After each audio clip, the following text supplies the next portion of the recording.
You are now listening to the Someone's Favorite Productions podcast network. Hello there, and welcome back. What is this place? Disconnected. Disconnected. Disconnected. Disconnected. Disconnected. Disconnected. Disconnected. Disconnected. Disconnected. Disconnected. Disconnected. Disconnected. Disconnected. Disconnected. I'm starting to feel disconnected. You have reached a number that has been disconnected. Don't know why I was muted. Hi, welcome to another Thursday with two of the most incredible people in podcasting over the last year that I've spent so many hours listening to and now finally seeing face to face. Dakota and Christopher from the most salaciously titled podcast ever, Two in the Pinku. Gentlemen, welcome. Hello. Thank you. For many people, this is the first time seeing you move with your faces live on video. This is awesome. I mean, if they listen to the podcast, they're gonna get exactly what my facial expressions mostly. But for some reason, Dakota back in the closet, don't understand it. I know. I'm trying to get out. Hey, gentlemen, how's Dakota everything? could actually be in the kitchen. I could go in the closet, but I think he likes it there. Oh my god. Well, I'm with this. The two-headed baby. That's our no. Wait, there's a story. That's actually our child. I gave birth to him. I would love to hear that story in great detail. Yeah. It was Dakota and a Polaroid got me pregnant, and then there it is. There he is. Oh, there We he had is. to have at least one shot with the cat tonight. I know. See, the cat is with his favorite person. Oh my god. Even though I closet. feed him, I clean Wow. his box, I do everything. I'm for never around. him. He's never around. He's a deadbeat father. Oh. Everybody's shouting out the cat already. I love it. Man, we are so excited to have you here. Two of your guys' close friend, John Peters, is here. Oh. Peters! I think we're gonna start a tag team. Smart. Yes. We're gonna start a tag team. The only thing I will say is I've met John in person, and he's quite short compared to me, so he might be formidable for many people. Well, I could be Kane and he could be Mankind. There we go. it is. I'm into There it that. is. I'm into it. So we'll talk about Two in the Pinku later. We'll highlight all of that. But first, what's new for you guys? You've been doing a lot over the last few months. You've had screenings, galleries, Blu-ray contributions. What's new? Yeah, go ahead, Dakota. Yeah, I just finished up a show I curated down in Orange County. Part of my job, all fibers artists. But I have a new group show where my art is in, coming in January at the Torrance Art Museum. So, see you there. It's not recent, but I think it was either last year or the year before. Your videos on the living paper doll. One of the greatest series ever. Absolutely loved it. Yeah, I make wearables that I attach to my body, so it's all like Crayola. It also falls off too. Chris can attest to it. We're like, it's just shellacked. Oh, hey! There's Mr. Bobby. Bob. I'm gonna call him Bobby just for fun. And then Club Super 8. You guys just did a commentary. Oh, yeah, I have that. Yes. Okay, hold on. Oh, my God. It's already in, too. Yeah. Yeah. Amazing. Yeah. Tastefully we covered. can. Show the back, yes. There it Less enticing without the title there, but yes, you can pick that up. I think Orbit was trying to get that in stock. Have you guys heard? Is anybody in the U.S. being able to get that? I think Terracotta picked it up, but it's sold out on their site. So hopefully they stock more. Love that. I mean, that's amazing for us. Yeah, must be doing well. We're hoping somebody gets it because we want them to listen to it so they can tell us how it sounds, because we recorded it just straight up and then they're like, okay, done. Like no feedback, no anything. I was like, did I cuss too much? Did I not mention the movie enough? I mean, I think we could swear on a Pinky Violence movie. Yeah, we can. Yeah, I would hope so. Yeah. I mean, I hope we could swear here, right? Because sometimes I may drop some words by accident. Some shit. some fucking shit. There you go. Wow. There's a child, aka our cat here. Oh, he's seen worse. He's seen worse. He has seen some like pink stuff that is like vile. Oh He my has god. seen the Grover train drive by? Those are wholesome. Those are wholesome. We are going to spend the night, of course, going over the announcements as usual, but then after, you guys have done this before, but for many people following this channel, maybe they have not had the primer on Pinky violence yet. So we're going to talk about the history of Pinku a little bit. We're going to talk about the parameters, what makes it Pinku. We're going to talk about some of the more up and coming physical media releases and what you guys are hoping for on physical media. But we will get to that all afterwards. For physical media, what all have you both been picking up recently? You want me to go first, Dakota, or you want to go? You go first. Yeah. Okay, so these are not technically Pink films, but we have seen. We got these, so I'm gonna just. Oh, okay. Hold on. Yeah, hold on. Okay, show the earrings. Yes. Just the one, probably on the right side. Oh yeah, that'll work. Okay, Yeah. I was. Okay, people are gonna hate me on this one, but I don't think people will hate you. No, because people love this one, and I was like, this put me to sleep. As you can see this, everybody. Elsa, we got this. I fell asleep. I hated it. And of course, we get to talk about another Ilsa movie announced this week, so Yeah. we'll talk about that later. But that's supposed to be fun. Okay, this one was amazing. Everybody should just get this. It's fun. It's cheeky. It's camp. It's everything that we love. Watch the first 3.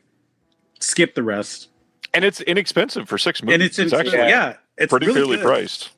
The restoration is great on this. And the last one we got was this double bill, which is Good Girls Don't and Babe Watch. And I love this one. Dakota loved this one. I hated this one. So there you go. This is like what is it? Men on Film from A Living Color. I hated it. Yeah. Yeah. All right, Dakota, go ahead and tell. Oh my god. Shout out to I'm Men like, on give us Film. the Jess Franco Ilsa. That's kind of unofficial. Maybe someday. Maybe We'll see. someday. All right, go ahead, Dakota. Show them. Oh my god. Okay. What did we? Oh, we got the Manuel 4K set from Yes. Severin. Yeah. Nice. That was Shout out nice. to that. Also, Have you watched any of those yet? We watched the first one. How's I've seen them how's the before. 4K look on it? It looked good. Well, also, it's hard to tell. Our 4K player actually died. So We had to get a new one. yes, we have to judge off a Blu-ray. I'm sorry. Understandable. Don't hate us. Yeah. Don't hate us, people. Yeah, Also, hot seats. True. I mean, accurate. Yes. Yeah. Yeah, Emmanuel set looks good. I'm glad you guys got that in. I am hoping to check that one out soon. There was something else we got, Dakota. Oh, we got Connie's release of Pink Cut and Tom Nice. Cruise. Roman porno. Cannot wait to get An this actual one in. double bill. It's a of the double bill, Katsu everybody. films. Amazing. Yeah, that looks like a good set. Connie is Connie a company that you guys have been following for a while? I love those guys. Also, stay tuned. Ooh, And also, wonder what that means. we also got the new Sato because everybody got Sato. So Of course, I mean, yeah. we got to shout it out because it's important. But yeah, we got the new Sato. We both cried multiple times. I did. Well, and it's a big deal. We'll Yes. highlight that more later, of course, No, of in course, the but in the that was discussion. But man, that Sato set when it was rumored to be coming, I was like, "Are you serious?" Got goosebumps a Yeah. little bit, and then to see what they did is a pretty big deal. And also, if you're following Two on the Pinku, Dakota did an amazing shot by shot of what it looked like when you found when you find it online and you saw it somewhere, and then you saw the restoration, and it just looked like chef's Night and day. kiss. Yeah. Yes. Any more physical? What was I trying to say there? Any more physical media that you got in that you wanted to highlight, or is that? Oh, I guess something that's not like Blu-ray. I collect a lot of VHS from Japan, so Yeah, share it. Oh, please. God. wait. Here, Yeah, you can't see it. it's I guess a porn parody of Cats the Musical. Yeah.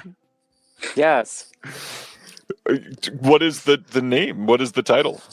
It just Please tell me cats. it's not just pussies. It's called Okay. Cats. Cats porno musical, and there's a lot of little cats around. Also, there's bondage because why not? Just like with real cats, I guess. I'm I can't imagine going to a rental store and saying, "Can I have Cats porno musical?" Nina really sing along. And I think you got some other ones too, right, Dakota? But Oh, yeah. Oh my gosh. Definitely a few groper trains, casual stuff, keeping it fun. Yeah. Good. Whatever comes, Always more room for mysterious. groper trains. it depends. It depends. You'd rather take an Uber? Well, because some of the trains are really slow and don't go anywhere. Mm. Like the last one that we watched. I can't really argue with that. That makes sense. And this is speaking of somebody who used to ride the bus and train everywhere. He just got. I'm just kidding. It's all love. I got a few things that I'll highlight. Nice. Less Pinku, but Secret Mall Apartment just came in from Music Box Films' documentary on people that lived in a mall for like 8 years in secret. Nice. Dying to see that. Celluloid Dreams, Giallo company that's popped up. This is their third title. This is Hyena in the Safe. It's supposed to be great. I don't think this had any other release for a long time, so I'm excited to see that one. And then this one picked up in person, which is rare for me. I live in Kansas City. There's a couple shops here, but I went to the St. Louis Film Festival this last weekend and went to a physical media store in St. Louis called Nickelflix. Picked up the Altered Innocence release of Angst by August, which is supposed to be great. This is by Billy August. It's a double feature, queer filmmaker. Altered Innocence is great stuff for them. Love what they do. Shout out to Frank. Can't wait to see those. Any other recent watches other than what you guys just got in that you wanted to highlight? I mean, besides watching like our crime, we watched like YouTube crime drama, like, murder mystery kind of like. Oh, I guess like the best Shout thing. them out. Oh gosh, it was on. I think we watched Lifetime and Tubi Trash. you should shout out the reality show we've been watching on Tubi called Snooping for Love. Okay, we need to talk about what we've been watching, and it's like a, oh my god, it's a dating show, all lesbians, and the main object of desire is their name is Snoop. Their nickname is Snoop. It's a Why not? butch lesbian looking for her femme lesbian and this show is wild. We're like, how many episodes in? Like 5, and it just gets messy and crazy, and I support it. Okay, this is good. Okay, thank you for people giving us some of the thank you, John. Yeah, Everybody's just excited. And Ronnie wants to know, what is the show called? Oh, what was it called, Dakota? Snooping for Love. Snooping for Love. No, seriously, you guys should watch it. It's great. It's like it's like a gem because it's just like out of nowhere, and it's like, oh, okay.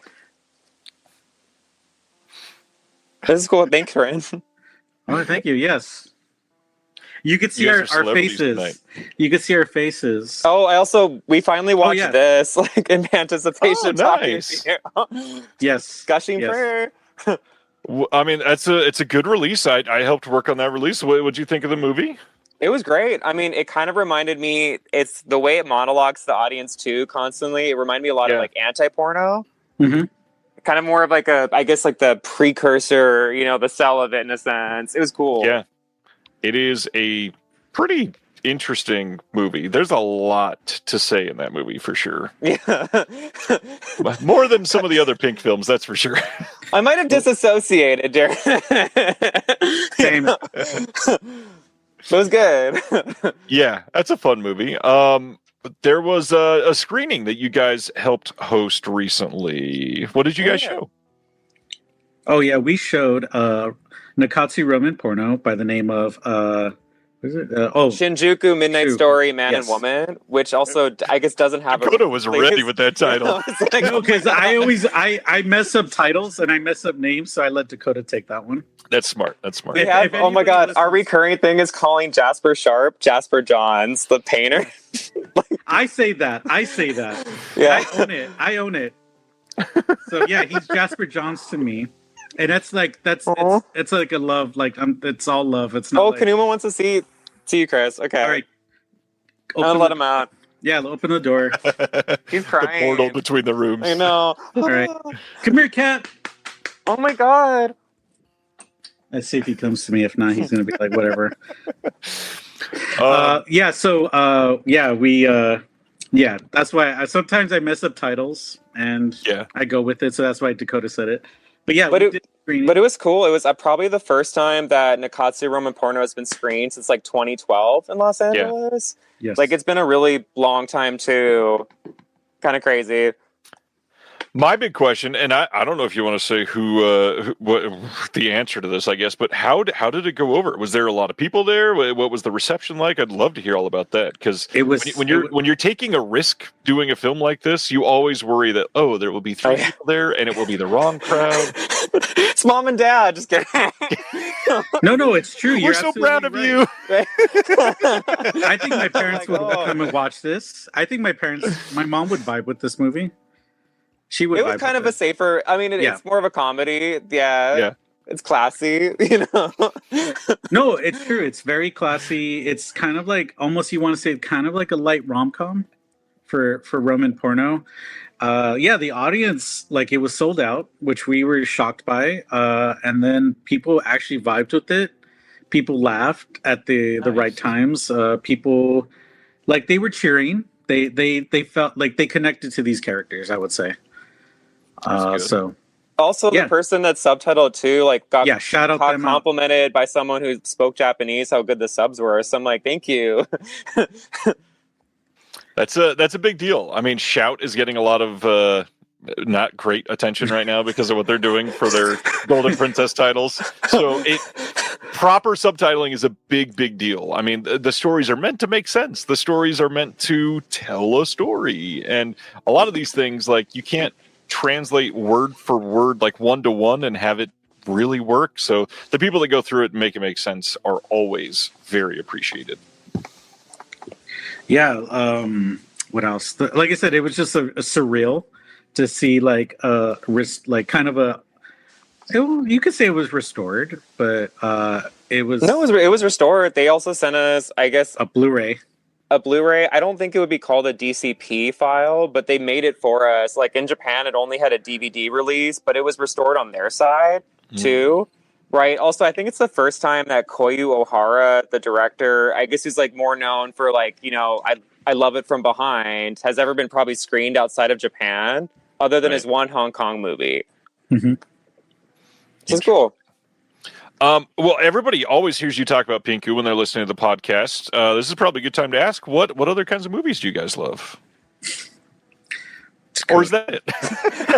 No, I'm going to let Dakota take this because, yes, go Dakota.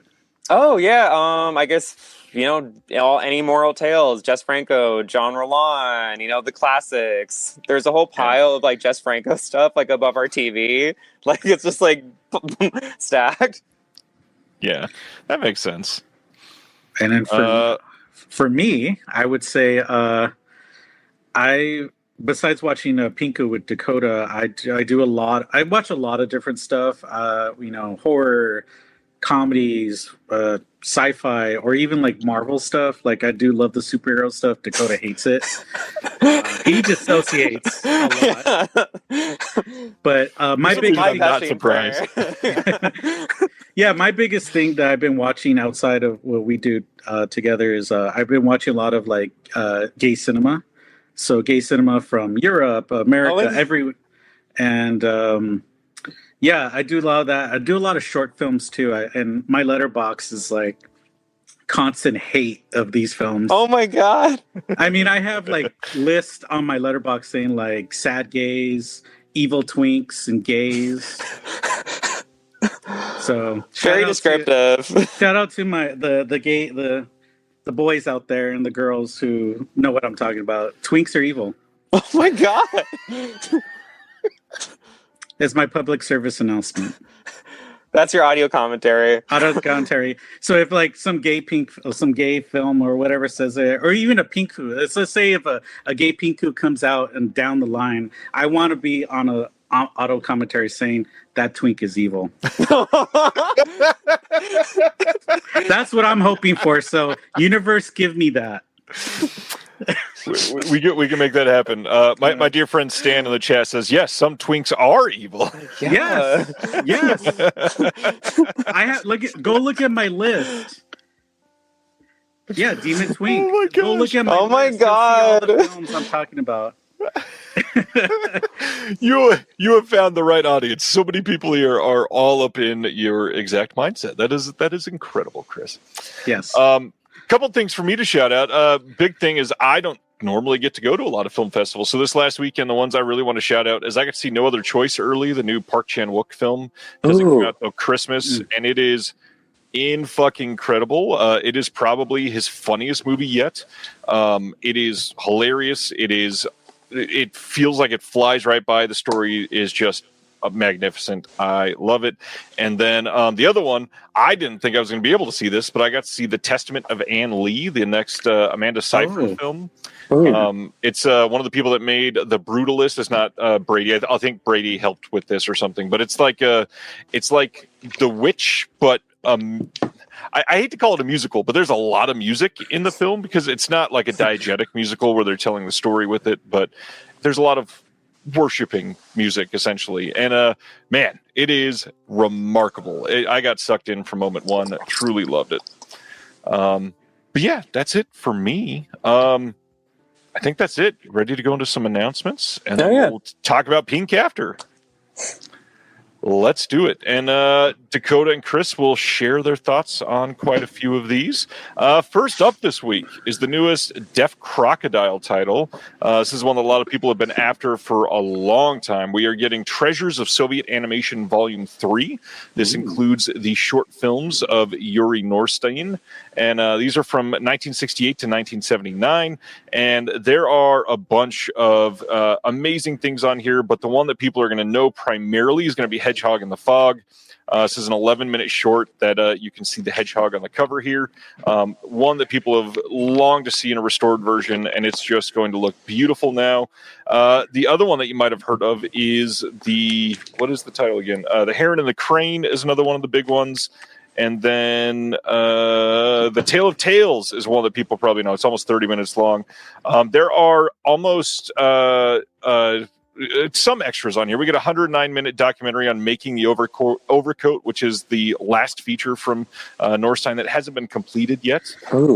There's new commentaries by Michael Brook on all the shorts. There's a new visual essay by Evan Chester and a booklet in this release as well.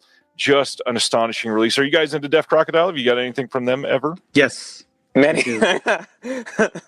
Nice. How about the Pink film that came out from them earlier this year? Yes. Oh, it's under the TV right now. It's in our watch pile.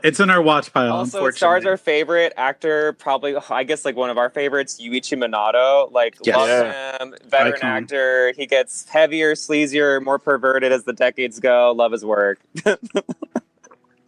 Incredible. Yes. Love that release. So yeah, check it out. Deaf Crocodile. This will be shipping late December, early January, somewhere around there. Nice. And then next up is Severin's newest title for their Black Friday slate. This is a Blu-ray release of Student Confidential from 1986. Ooh. This is a 2-disc collection, first time on Blu-ray anywhere in the world. It's got the theatrical and the director's cut.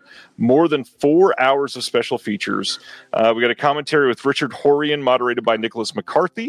Some interviews, and then on the second disc, there's all kinds of stuff on here. We've got The Vanity Project, a 6-episode podcast about Richard Horian and the making of Student Confidential. I just love that they're including something like that on this release. There is also, I believe, there's a new interview with Lloyd Kaufman, because this was a Troma distributed title back in the day. So, yeah, makes sense. How about Severin? Anything from them that you guys have been into over the last couple of years? I mean, honestly, pretty much everything. Like, give me another Jess Franco Golden Films era. Thank you. They did just state, I think it was Stephen Thrower said that he was with David Gregory filming another extra for another upcoming Jess Franco stuff. So there's more coming soon. Nice. Next up, this last weekend, we saw the premiere of Edgar Wright's Running Man. This is now available to pre-order on a standard 4K Steelbook, Blu-ray, and DVD. I saw this last weekend and did not love it. That is, You know what? that is what I will say. I heard mixed reviews from it because I've seen somebody told me, some kid who's like young, it's like, oh, I didn't know it was original, and I'm like, oh sweetie, oh sweet. I'm like, oh, Did they know it was a book too? no, Oh, no. there's a range of ratings from people. We I mean, follow. I'll say this. I mean, I think what's the actor's name? I'm trying to.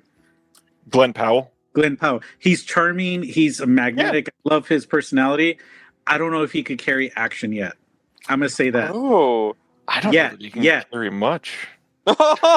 He actually can because I'd like crushing on him. I'm gonna. Oh my like, god.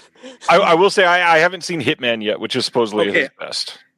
That's him being like his best, where he's funny, charming, all that stuff. Action, like serious. He doesn't have that face for it. Yeah.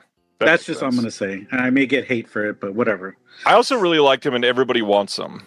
That Yes, movie is yes. great. That's a great, like, just fun, movie. He's again, but action, not so much. That makes sense. I will say Coleman Domingo was fucking incredible in this movie. Okay, yes, because he knows how to act. Yeah, I think he was made for that role entirely. I could see that. Yeah.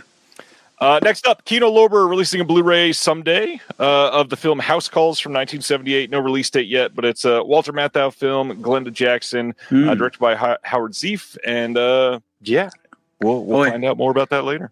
It has Art Carney. Oh, okay. Yeah. Next one from Kino. They're also putting out A Night in the Life of Jimmy Reardon from 1988. This is a River Phoenix title that I saw a couple of people say, I did not even think this was a real film. And now here it is, proof that it is coming soon. What's it even about? Like, It is about a recent high school graduate who is faced with two options: either go to a business school where his father wants him to go to, or get a full-time job. However, he decides to defy his father and go to Hawaii, as you do, of course. Trouble is, he has no money. Along the way, he comes to understand his parents and eventually bonds with his father, of course. oh. Okay. You know that I actually went to see a re-release of his last movie called Dark Blood in the theater in Santa Monica. And like nobody, because it was like they never finished it because he died, and it was right before the director of that film died too. He was like, I want to see it, and I watched it. It was not a good film. People are thirsty in the comments. I love that. Riverhead is Twinkie. Live your truths, y'all. You know? Okay, hey, you know what? River Phoenix and I share the same birthday. Oh, Fun nice. fact. Fun fact. And Kobe Very Bryant. nice. For all Just the bros. A lot of tragic shared deaths. Yeah, there's It's a range. Wow. range. I don't even know how to respond to that. All right, let's keep going. All these titles. January 20th, Kino is releasing a Blu-ray of Man in a Cocked Hat. We actually talked about this movie just last week or the week before because Studio Canal is releasing this under the alternate title, which is Carlton Brown of the F.O. Quite a British title on that one. This one is a Peter Sellers film, and check it out. Brand new 4K scan of the negative. Next from Kino, January 13th, a 4K coming of The Mechanic, the Charles Bronson film. This one is going to have a new commentary by Steve Mitchell and Troy Howarth. Everything else on here is ported over extras. Are either of you Bronson fans? Well, of course, Death Yeah. Wish. That was the easiest yes I've heard in a long time. Well, Dakota, yeah, all the time. I do watch other movies. No, Oh my he does God. not. Don't let it fool you. People. Don't look at my letterbox. Don't pull it up. I watched Shrek once. That was variety. Sorry.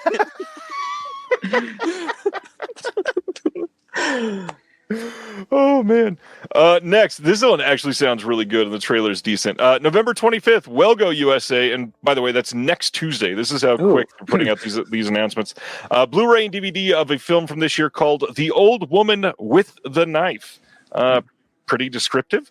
It says, aging assassin Hornclaw has seen it all, but she never expected to mentor a reckless rookie like Bullfight. As their unlikely bond deepens, cracks form in the underworld they navigate together. When Hornclaw discovers someone wants her dead, she's thrust into a deadly game of deception. With enemies closing in and trust in short supply, survival means staying sharp, both blade and mind. This is a fun cover, too. Why does this remind me of like a Jalo title? It does feel like that, except it's missing like a color and an animal. And right? And it's like... Yeah. The old woman with the purple ostrich knife. Yeah. Yeah, there you go. That's better. Cheers to that. This is one that I feel like I remember hearing was getting made years ago, but then disappeared. November 25th, which again, just next week, 2 in a row that they're doing this. Wellgo's releasing the Hyperions. This is with Carrie Elwes, Penelope Mitchell, and Elaine Tan. This is supposed to be semi-decent. Have not seen anything else on this one, but there it is if you're after it. Next one, Imprint down in Australia has announced that they are also getting in on the 4K Hammer titles. They are releasing Scars of Dracula, Vampire Circus, and Horror of Frankenstein on 4K semi-soon, coming from Imprint. Are you guys into the Hammer titles that have been coming out recently, or is that a different type of fan base for you? No, love Christopher Lee, love Hammer, love horny vampires. We got the Christopher Lee box set. We hammered through that with some great stuff. That was a good pun. Yeah, some of them were not as like great, and others were like amazing, right? So yeah. Also, like the Hammer archive too is like, God, there's so much to pull through too. Love it. Yeah, their 4K releases, the special features alone that they are putting on there are kind of incredible. They are like 5-disc releases, and we got an interview with this guy who's been alive for 91 years, and he was best friends with 4 people, and yeah, it's crazy what they're doing. We did a seance for an interview. Right? I'm like, okay. Back from the dead. Oh. Speaking of Deaf Crocodile a moment ago, they are re-releasing The Outcast. This is an Irish folk horror film, and they just put this out again with a brand new slipcover. If you wanted to get one of these because you missed out on the deluxe, check it out. It is available on their website and their website only. Good movie, and seems like it's Chris approved. Also, they have beautiful cover art. All of your designs, like Chef's Kiss. Amazing stuff. Craig will appreciate that. Craig is in the chat right now. No, seriously, it's like anything they do is like they just know how to present, right? Yeah, so I would presentation agree. Matters. Especially on Pink films, too. That's a big deal. Mm-hmm. More Deaf Crocodile. Their 6-month subscription is available right now. This will be starting with their titles that are coming out in late January, so not the ones that we had already talked about, but it will include Krakatit, and the other one that's coming out in that first month is... I cannot remember the title of it because I worked on it like 3 weeks ago. I'll figure that out as I talk about this, but you can check these out. $425 will get you in on the subscription. The other one is called White Son of the Desert. That's the other one. That is a Soviet Ostern title. But yeah, as part of the next subscription, you get 10 releases. There will be a multi-film set, some more animation, some sci-fi, even a martial arts film. There is going to be a Huge Stars pop sci-fi debut, newly restored in collaboration with the BFI. Eager to find out what that is. Another DIFA Studios multiple set. Yeah, lots of cool stuff. Check that out. This will be open until December 19th, so you got a couple weeks to save up your pennies and get it in there. Next up, now available, you can order a Blu-ray of The Untold Story of No Retreat, No Surrender. This is a brand new documentary about the film No Retreat, No Surrender, of course. It turned 40 years old in 2025.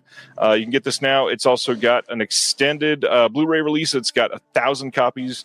Not going to be like a wide release, anything like that. But you can check out this doc there. They've got some extras, reunion video behind the scenes. And this is at returnofclassics.com. To get this film. Next up, anime. Are you guys? I feel like at least one of you has to be into anime. We both are. You're with an anime. That's what I thought. Sentai Filmworks putting out a Blu-ray steelbook on January 20th of Chained Soldier Season 1. Have you guys seen this at all? No. The cover looks great. It does. We'll watch looks like a nice steelbook. Yeah. Never seen it. I'm still very behind on anime, and I know nothing. So I will go to the next slide. Criterion announcements. How do you guys feel about Criterion over the last couple of years? I'm just gonna smile. I mean, there's been actually some like banger releases, right? I mean, I guess like on our end too. I think of Japanese cinema. It's like, gosh, it's like I dream of like the Shuji Terayama, like the Pastoral to Die in the Country. Or like, oh, I wish like they had done like a Wakamatsu Eclipse set back in the day. Or they free Onto the Razor to a different label. You know, give options. Yeah, Criterion. Where do I even begin? But also love the John Waters. Yeah. No, Please, absolutely. yes. Like, when they do good, they do good. And then when they do bad, they do bad. And what do you feel they do bad, Chris? Hold on. I'm not a Criterion fanboy, so I'd love to see if we're on the same page. Oh no, it's just because like sometimes when they do bad is like they release a film, sometimes they don't have enough Jeffrey's egging you on. Wow. I know. They don't have enough features. I agree fully. And sometimes the releases are, I'm like, really? You're going to release that where you have other titles in your archive? And I'm like, how many times they're going to release a certain film, like 3 times in the whole year? And then it's like, oh, we're going to put it on 4K too. It's like, who cares? Who cares? Sadly, people are obviously buying it. Yeah. Not really. Yeah. Also, they should be showing. They could also put another Japanese director that I love and an inspiration to me is Toshio Masumoto, who is the director of Funeral Parade of Roses. His short films are insane and amazing and need to be on a Blu-ray or even a 4K. Because it's like early video art from the 80s and 70s, iconic, important stuff that nobody really talks about. Even his feature length films could also be on Criterion, but they don't do it. They're like, let's put who is it? Anyway, 310 to Yuma. I'm just gonna go back to that. I was waiting to hear the hate there. Wow. There's more hate coming, but I'll wait for another time. February 3rd, Criterion is releasing a 4K of 310 to Yuma, the original from 1957. This has a new 4K digital restoration, and this will have Dolby Vision HDR on the disc. Not anything new as far as extras, I don't think. That's what I'm saying. Yeah. They just do copy and paste ChatGPT. Oh my god. Craig, who worked on the restoration for Funeral Parade for nice. Arbalos, he says a bunch of those shorts are on their old Arbalos Blu-ray, just so you know. That's a beautiful Blu-ray release. Funeral Parade of Roses. Oh, yes. Amazing. He says it was one of his favorite restoration jobs ever. Yes. We saw it actually, we saw the movie screen probably recent at the Frida. It was so beautiful to see. I mean, that was one of the probably my favorite films we've ever seen on a screen. Yeah. Patty Boy shouting out that the Elephant Man Blu-ray just went out of print from Criterion, and yes, it did. David Lynch's The Elephant Man went out of print, but the next day they announced that Janus acquired it, which means it's coming out on 4K later this year. Yeah, so it's just out of print to come back as a 4K and a Blu-ray then. So don't get worried. You'll be able to pick it up in a better release of it. I think somebody said also Criterion is for cinephile boners, and I'm like, should I say what I say about Criterion? Should I just say it? Yeah. Okay. Oh yeah, thank you. I want to say it, and I'm There's gonna get sad music playing while you're saying this. This is a funeral for a Criterion right now. I'm just kidding. Yeah, pretty much I'm gonna say fuck Criterion, bro. What? I'm just gonna say it because sometimes they go on Letterboxd and then they give me shit when I'm talking shit about one of their little favorite movies if we saw it in the theater, and then they cry about it and how dare you say it? I'm like, fuck you. Yeah. Right. Well, they were okay. I mean, we saw a screening of In the Realm of the Senses. It was kind of a weird mix because people wanted to see it because it had the Criterion stamp, but then they also got really uncomfortable by seeing sex on the screen. And they were laughing inappropriately, and I'm just sitting there, and then people were just like, Remember that one guy sitting in front of me who like kept on like because he was falling. You were asleep? making fun of his head the whole time. Yeah, because he had a big ass head. He can't help it. No, and he kept on doing this, and I'm trying to watch it and embrace it and feel like I want. I know. I think like, he was blocking like the egg scene too. Yeah. And so yeah, shout out to those people who were complaining that I called it out during when we watched that live. Where was that playing live? I'd love to hear where this it was at Vidiots in Eagle Rock in our like town. And we always go to Vidiots. We always go to see our favorite films there. And this time it was surprising. It was very packed. Like I was like, oh, and then we saw couples, we saw all that, but you could tell they were uncomfortable. It was like a date movie. It was a date movie. And then also I'm going to say this because like when the person was hosting it, they're like, oh, who has seen this movie before, right? Dakota, I, and a few other people raised their hand, and we were like excited, and you could feel the judgment from everybody else around us, which pissed me off. And then, of course, when they watched the film, and they're all like, like all little schoolgirls, like, and people are just like sexually repressed, I think. Yeah. Because like when you watch that film, you feel like you're going to feel something. Right. Whether if you get turned on or you just feel like other things, you're going to feel something. And that's okay. That's normal. Okay. So sorry, we're going to get into like therapy session with some of these people. But So anyway, give it a 4K. Just kidding. Yeah, where's that 4K? Oh, it'll come, I'm sure. Yeah, it'll come Yeah, out. it'll come. Yeah, literally come. I didn't want to say it, but yes. This is maybe the most odd release from them this month. So February 10th, they're putting out a Blu-ray of A Woman Under the Influence, which was already on Blu-ray, just in a box set.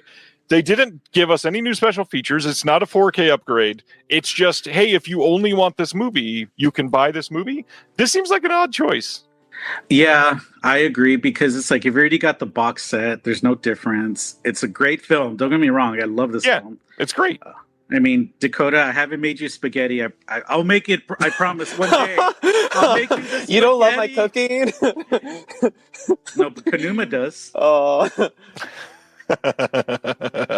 Yeah, I agree. Why re-release these films that were either in a box set and then solo? And so what are you going to do with it? Are you going to put more features, more interviews? Nothing. Go fuck off. Especially for this. Like, this is an incredible filmaker, and you should have everything in that box set. It's a great box set, and it's not expensive. So, like, go for it. It's, I don't know. Sure, like, this will only be $20, and I get that, but even during a sale, the box set's only like $40 or $50.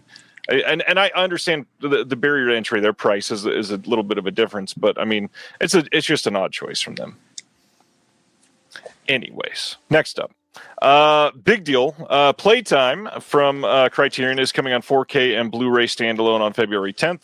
This is another one that people have loved for years, Jacques Tati. This one is going to have an introduction by Terry Jones. We've got the 3 selected scene commentaries. I think most of this is all older recycled extras. And this is another one that was in a box set. However, at least this is an upgrade to 2 different formats that was not in the previous box set.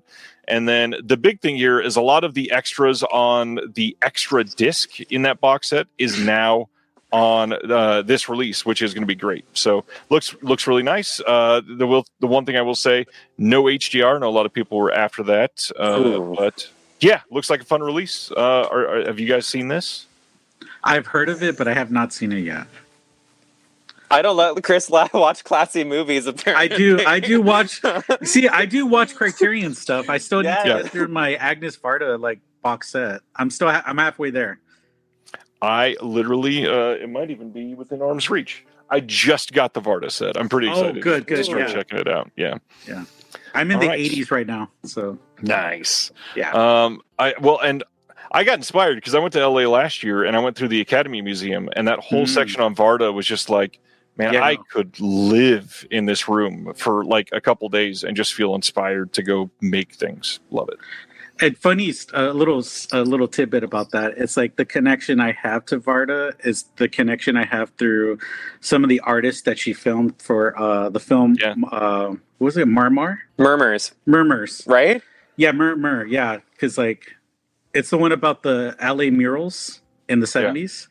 So I have the connection because like she knew a lot of the artists that some of them are like my mentors when I went to school. So it's like I have that interesting connection to that. And of course, growing up in LA, seeing most of the murals, but now they all been like either taken down or whitewashed. And so, I mean, yeah, that's just one of like my favorite. But also, like one of your professors, Harry Gamboa, is with his art collective Osco, is in that documentary. And it's like actually, in LA, they're probably one of like the most legendary art collectives of all time. Too. They're the most important Chicano conceptual art group compared to other art groups of like Chicano like art.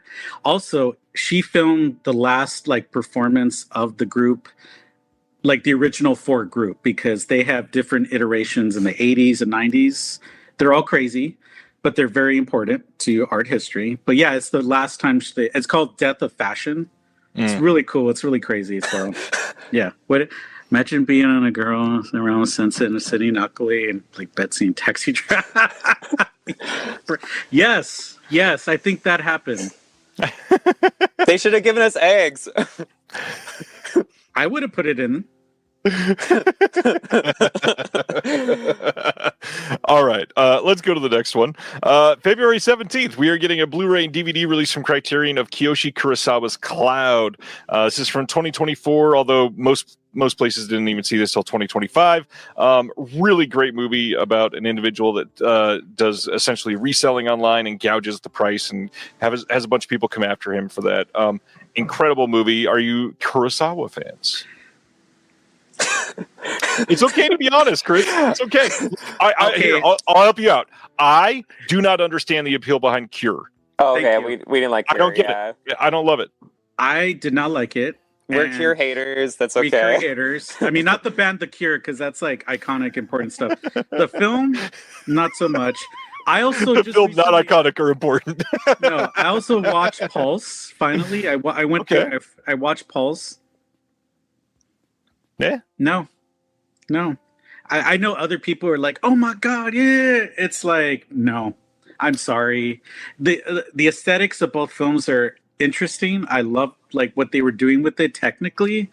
Story wise, I'd rather watch a Pink film. Yeah. I'd rather watch a Groper Train at the lowest level. What did somebody say to me right now? All the Criterion hate is giving them life. Oh, you're welcome. You're welcome. Wow. I liked Cloud.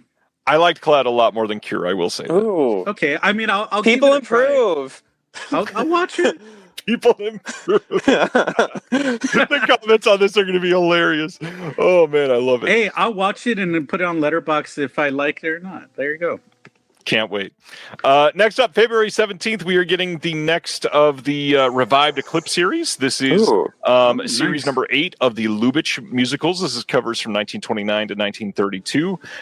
This is going to have an essay by author and film critic Michael Koreski. And the big thing is supposedly they're using the original tints on a couple of these that they have not used before. So that's a pretty big deal. I'm into this. I need to check these out. I've seen very little Lubitsch over my life. And I have been loving what they've been doing with Eclipse. So yeah, I will check it out. I will say this. I think if Criterion does more of this kind of stuff with like other directors, puts like more box sets, I support that. Especially because these get cheap during the sale. Like the Eclipse stuff is usually only like $35, and that's like the perfect entry point to try something. Yeah, exactly. All right, that is that one. Next one that is a pretty big deal. Yeah. February 24th, we're getting a 4K and Blu-ray release of 1976's Network. This is one of those things that I'm astonished has taken till 2026 to get into the Criterion collection. But Sidney Lumet's Network is here finally. This has the script by Patty Chayefsky, of course. We've got a brand new 4K digital restoration. It's going to have Dolby Vision HDR. We got an audio commentary by Sidney Lumet that was carried over. We've got Patty Chayefsky, Collector of Words, a feature-length documentary about the screenwriter by Matthew Meal. We've got a 2006 making of, and then we've got an essay by writer and New York Times columnist Jamel Bowie. Anything on Lumet or Network from either of you? Yeah, no, this is great. I agree with you. It's like They did their job. Love it. Yeah, no, it'll be great. no, it took this long for it to get a release because there's some other stuff that got releases that were like newer films. And I'm like, you should be doing some more of the classics first, and then kind of releasing like newer films much later. Because I think, like, come on. Yeah. Either that or double feature them. Put this out and raise the price by $5 and give us a bonus disc with another of like the lesser known titles. That way you get people to try out both. No, I agree. That would be worth it for me. And then it's been a while-ish since we've got another Coen Brothers film from them, but we finally got The Man Who Wasn't There from 2001. This is coming on 4K and Blu-ray from them on February 24th. This is one of, I think at this point, stuff that hasn't gone to streaming. I think we only have like 2 more Coen Brothers that are not in the Criterion Collection, which, or maybe it's 3, because Raising Arizona is the 3rd one. Yeah, so I think it's only 3. New 4K digital restoration on this one. We've got Dolby Vision HDR. We got an audio commentary with the Coens and Billy Bob Thornton. We got a new conversation between the Coens and Megan Abbott, who's an author. There's an archival interview with Roger Deakins, one of the greatest DPs ever. We've got a short making of doc and deleted scenes, then an essay by Laura Lippman. Coen Brothers, is that a favorite of the two in the Pinku crowd? I enjoy their films. I wouldn't say they're like my ultimate favorite, but I do like. I mean, this one I was kind of iffy about. Well, I'm also from North Dakota. So there you go. Like, you gotta love them, yeah. Fargo. Oh, God. Yeah, this one was kind of like a sleeper hit for me. I would say it's kind of like it grew on me because I had to watch it multiple times to kind of like feel the vibe, if that makes sense. Of course. So. This one has not been super easy to see, so this should be helpful for them. That people want their stuff, so this will do very well for Criterion. Next up, one that I'm quite excited about. Yes. Seems like Chris is as well. Next title from the Severin Black Friday slate coming up is Razor Blade Smile from 1998, coming on 4K, which I did not expect a 4K release of Razor Blade Smile this year, but I will take it. This is from Jake West, who did the documentary, The Legendary Life of Cliff Twemlow, for the box set that they just did. Comes his feature film debut, now in 4K for the first time ever, for skin-tight, black-clad, bisexual vampire Lilith Silver. Being a professional hitwoman is all in a night's work. But when Lilith becomes hunted by the equally immortal Illuminati, she'll unleash her own war of bullets, bloodlust, and fanged brutality. Yes, this is an incredible vampire movie. It is full of 90s schlock and cheese in the best ways. It is an incredibly enjoyable movie. We get a commentary with Jake West on here and the production designer Neil Jenkins. There's an archival commentary on here as well. There is a doc on the 90s British vampire culture, which is a brand new documentary by the guy who directed this. This is by Jake West. Desperate to see that now. That's amazing. And then on the second disc, they have so much on this. We've got a look back with the cast and crew. We've got Dressed to Kill, the costumes, featurettes galore. There's 3 trailers, blooper reel, cast diaries. There's a 2000 vampire doc directed by Jake West for Film 4. There's a 1993 short film, all kinds of stuff. Razor Blade Smile. Tell us about it, Chris. Oh, I'm just excited for it because when I saw it coming out, I was like, ooh, yes. It's older than our students, Chris. Well, obviously. I'm older than you. I know. Honestly, love Severin, love the release they do, love vampires. Also, I love that they embrace the 90s, too. Yes, that is a vastly overlooked decade by, like, almost every label, I will say. You know what I also wish that some labels would do if they... Because I think... was it Vinegar Syndrome did it? They did, like, if they could do another box set, I forgot who did it, was, like, TV movies. Yeah. Like, because I remember growing up in the 90s watching like TV movies that were like either good or bad. There's some good ones out there. Yeah. I'm sorry to interrupt you, Chris.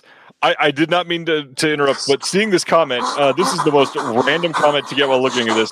Adam in the chat says, I went to see the first Lord of the Rings with Jake West on mushrooms, and that's an amazing story. Incredible. That's beautiful. That's the commentary we need. That's the real like story right there. Take us to the Shire. TV movies, Chris. Go ahead. Take us to the Shire. And do what? Oh man. I mean- yes, TV movies. I love them.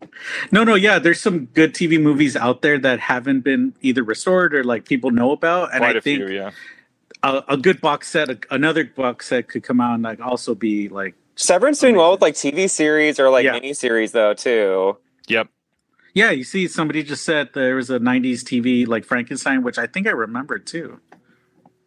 You know what? Actually, I would love but it's more of a network, a big network. If the Red Shoe Diaries box set came out, I could see Severin doing that.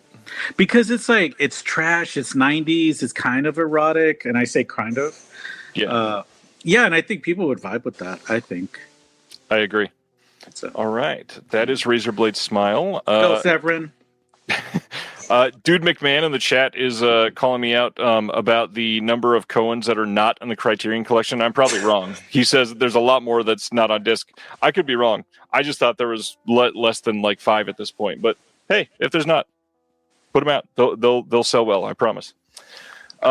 Next up, why is this taking ages to load? I think your connection. It's a mystery title. Just kidding. What is My it? connection is bad. I am Maybe. hardwired into the internet. It should not be bad. I'm hardwired into Google Fiber. Oh, Ooh. Let me just bring this down for a minute. We'll talk about this. Yeah. This next one is a Guillermo del Toro title. We're going to be talking about that in just a moment. But Guillermo del Toro, have you guys seen the new Frankenstein yet? No, honestly, my students love it and say I should see it. yeah. Some people told me Yeah. the same thing. My mom. I would say You that hate my it? mom- Just kidding. No, my mom loved it, and she has, because she's retired. She'll watch like really bad, trashy, like horror stuff on streaming. So for her to tell me that she actually liked this film, I think I'm gonna watch it. But that else could mean anything. That can mean anything too, because she did like the new Dahmer. Oh, not the Dahmer.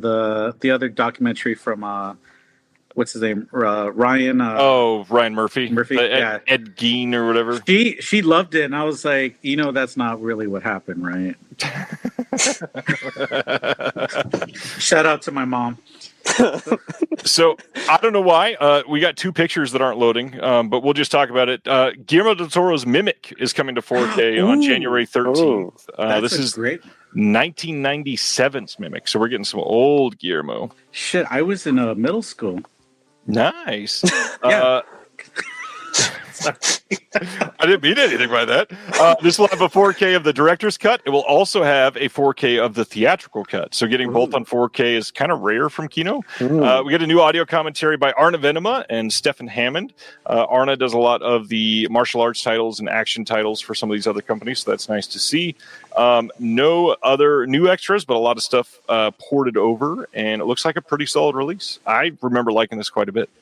Yeah, that was a great one. It made me want to kind of study maybe art history and like maybe forensics and anthropology, maybe bugs. Nice. Which I didn't even study that. I went to art, so It worked. Next up from Kino is an interesting one. January 20th, they're releasing a 4K Blu-ray and DVD release of the Rolling Stones concert film, Let's Spend the Night Together. This was directed by Robert Altman, which is probably why this is getting a physical release. This has never even had a DVD in the U.S., so the fact that it's getting all of these is a pretty big deal. Love that they're doing this. I wish more companies would go out on a limb and do some concert docs and concert films. This has a new audio commentary by Justin Sosa, who's the host of Hang Fire, the Rolling Stones podcast. And then a new audio commentary by Brian Reisman and Max Every.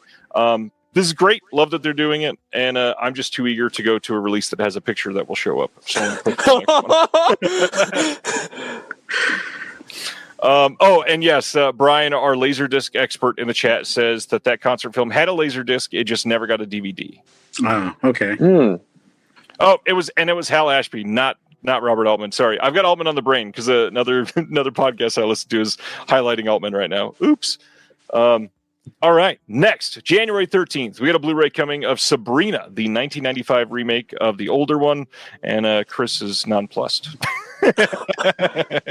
It's all right. I've never seen this one, but all right is high praise. I mean, I've seen this stuff. I mean, I watch a lot of movies that are not like crazy violent stuff or like what we call cinema masterpieces of Pink. Shout out to the Sin Syndicate for that one, because we would tell them to watch certain films, and they're like, "What you consider as cinema is what we consider gross." They said it in a loving way. They said, "Yeah, no, they said it in a loving way." But I'm just saying, like, Sabrina's like, if you just like, I'm surprised Criterion didn't do this one. This feels like a Criterion film. A kind of, I mean, it's directed by Sidney Pollack, so in that, there you go. that realm a little bit, yeah.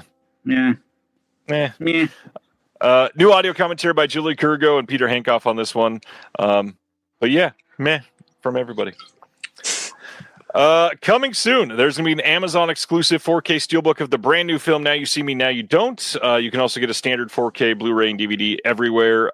Not seen this one yet, considering it's brand new. I've never seen any of the Now You See Me. I actually have. Hit us with it. They're actually fun, but then they start getting too ridiculous after a while. When are you watching these movies? When you're not home. What's happening? See, here's the thing, because we're both teachers. I teach sometimes from home. So when I'm grading or doing stuff at home, I put on really bad movies or stuff that I just want to like say I watch it off my watch list. So again, when Dakota's not around and takes over the remote, I watch actual cinema. This is cinema. I'm going to put in quotations. I think if it was me, instead of doing them individually, I would put them in a box set. And then it just disappears. Yeah. Right off the shelves. Yeah. Magic. I love that Dakota goes to work and Chris says, you know what? I'm going to watch Woody Harrelson do magic. Pretty much. Or that, or I watch Golden Girl reruns when I'm trying to like grade or something. I mean, everybody should be watching the Golden Girls. Yeah, everybody should watch Golden Girls. Yeah. All right. Next up, I'm very eager to see this one. Coming on December 8th, there's a Blu-ray and DVD release over in the UK of the new miniseries, How Are You? It's Alan Partridge. This is coming from the BBC. It's a BBC production coming from Fabulous Films. But the cool thing here, there are 3 audio commentaries. One of them from Alan Partridge's PA, Lynn. The fact that their production assistant is doing a commentary is hilarious. There's the series producers doing a commentary, and then there is from the Monkey Tennis podcast team doing one. There's some Crowdfunder Plus deleted scenes, some scenes from the edit, all this other stuff. But this is great. Alan Partridge is hilarious. I cannot wait to see this. Also, I wish like everyone had the PA assistant. Right? The commentary. It's such a fun idea. I think that's smart actually, because then it's like they're like paid to like be very strategic and saying what they need to say. He is very kind behind the scenes. Or what if he has trauma? What if it's like, oh, by the way, there's like a violation. I know, he's like, he starts burning the down, saying, you know what? Fuck this person. He treated me like shit. He tried to like make me suck his dick or something. I want to hear that. Yeah. And then they still put it on the disc and never even listen to it. Right.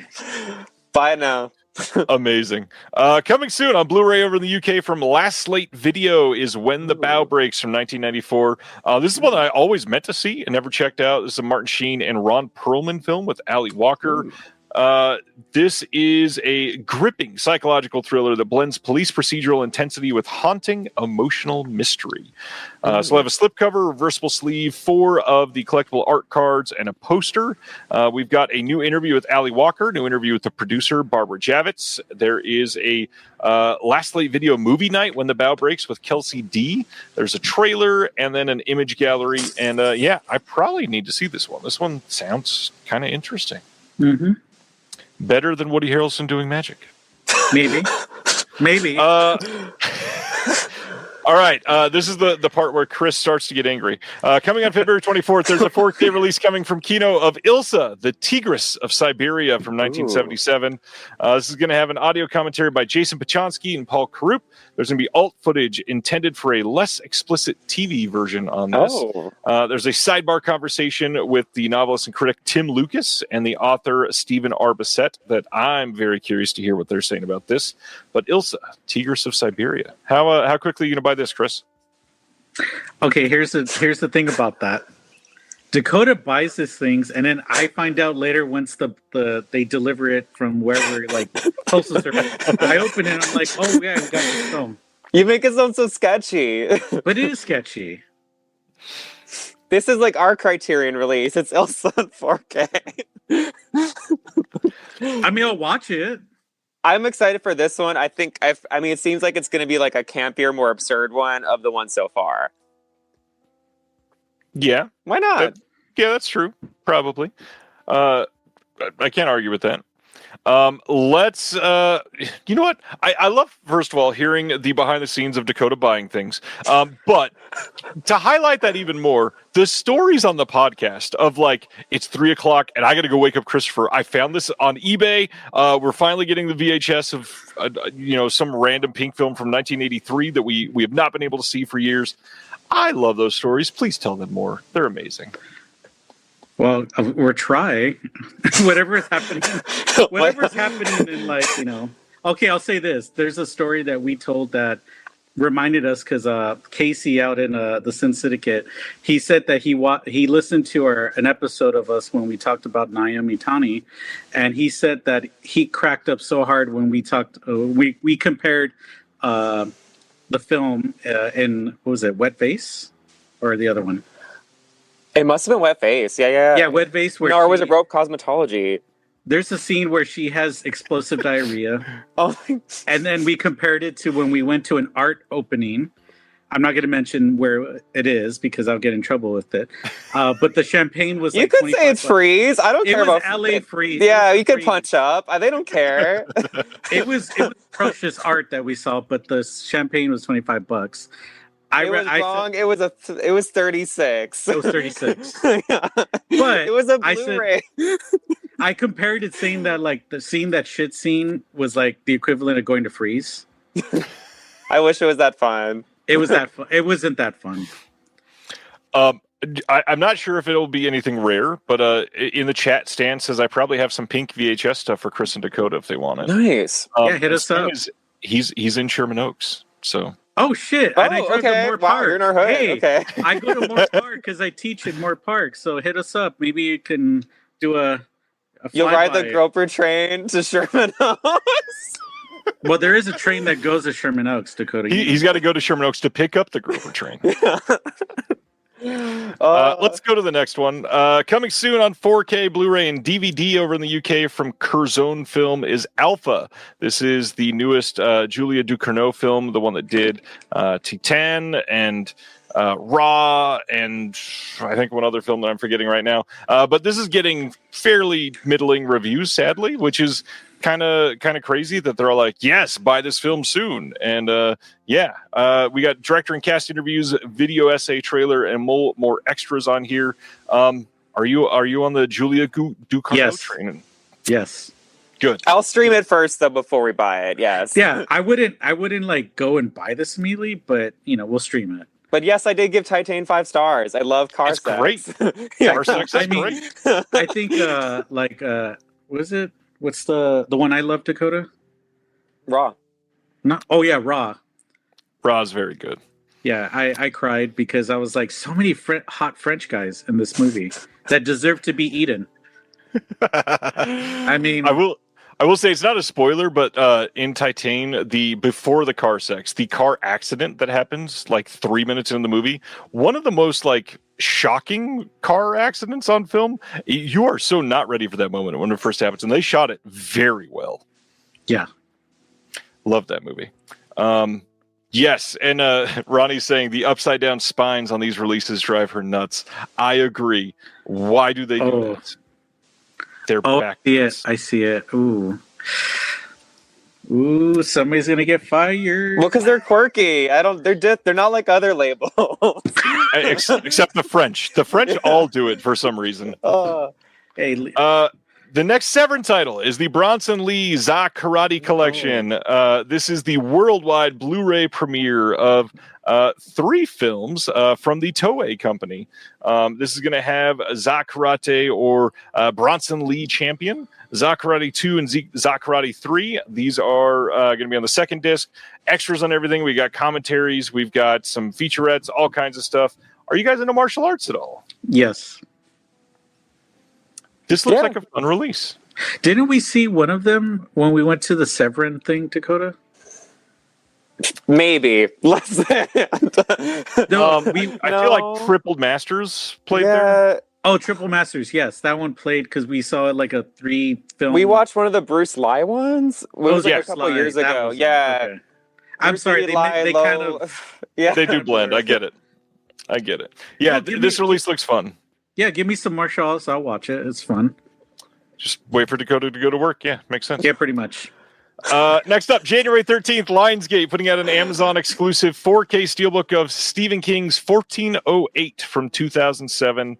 The big deal here is this will have the theatrical cut, which the old Blu-ray did not have. It just had the director's cut. This will have a 4K disc for the director's cut and a 4K disc for the theatrical cut. And then there's a third disc, which will be the director's cut on Blu-ray and some special features. It includes a new featurette on disc 1, which is Don't Enter 1408. So one new extra, but the big thing is an upgrade to a cut that we've not had in a long time. 1408. Either of you guys seen this? Into it? Not into it? I saw it a while. Like, what was it? Yeah. Someone's 2007. drooling. That's reassuring. I kind of remember it. Then I don't. Yeah. I love this movie. Okay. Ooh. Yeah, I really like this one. I'm eager to get this. My big thing, I saw many people shouting out that they said this cover looks like AI. And I just want to take this opportunity again to say, just because you don't like something does not make it AI. This is very it's true. clearly not AI. If you're paying attention to like cover artists or poster artists or anything in the horror world, you probably know that this is Ghoulish Gary Pullen because he does this exact style like every day of his life. This is very obviously not AI. It may not be your style, which is totally fine. Just don't call it AI. They're not sophisticated enough to understand these things. I mean, at least, okay, it's like, I feel like an artist who made some more questionable choices was the Corel Criterion cover. That was like a AI generate. Well, He came out and said that it wasn't. But it was. I think he fed it to AI and said, "I did something." I think he said eventually that he used AI to get inspired and then did everything on his own after that, which he really transformed it. I'm gonna say sure jam. Oh, Dakota, that was a great response. Oh man. Anyways, let's keep going. Warner Archive on January 13th putting out a 4-film Blu-ray collection of Robert Taylor films. We've got Ivanhoe, we've got Devil's Doorway, The Last Hunt, and Westward, The Women. The big thing to remind people is that they only do these 4-film collections after they have all been out on their own disc. So you are going to get 4 discs for this. It's not any new special features. It's just a bundling for you to save money. It's not a bad thing. If you don't have any of them, it's a great thing. If you have 3 of them, it's probably a little frustrating, but this isn't for you then. It's for other people that don't have any of them. The big thing, these usually, when each of these films come out, they're like $18 to $23. You can get all 4 of these right now in a bundle and pre-order this for less than $40. Oh, That's a steal if you want these.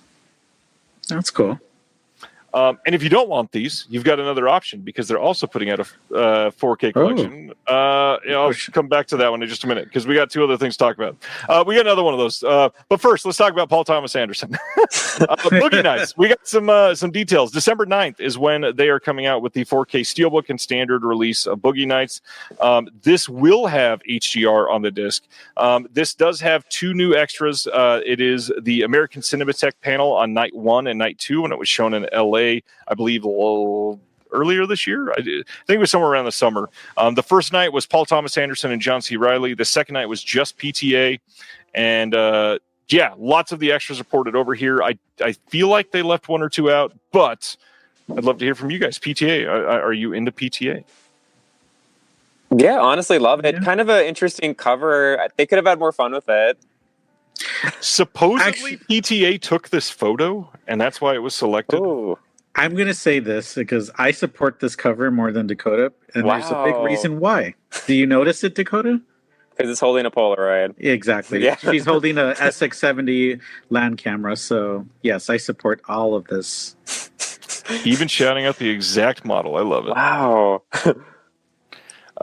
After PTA, another artist. I'd love to hear if you're familiar with this, Chris. December 9th, there's a Blu-ray and DVD coming from Magnolia of A Savage Art, the life and cartoons of Pat Oliphant. No, He familiar. is somebody that did political cartoons and really laid into, I believe it was Nixon when he got started. It says he was a giant slayer. Go ahead, Dakota. Yeah, we're familiar. You've seen this.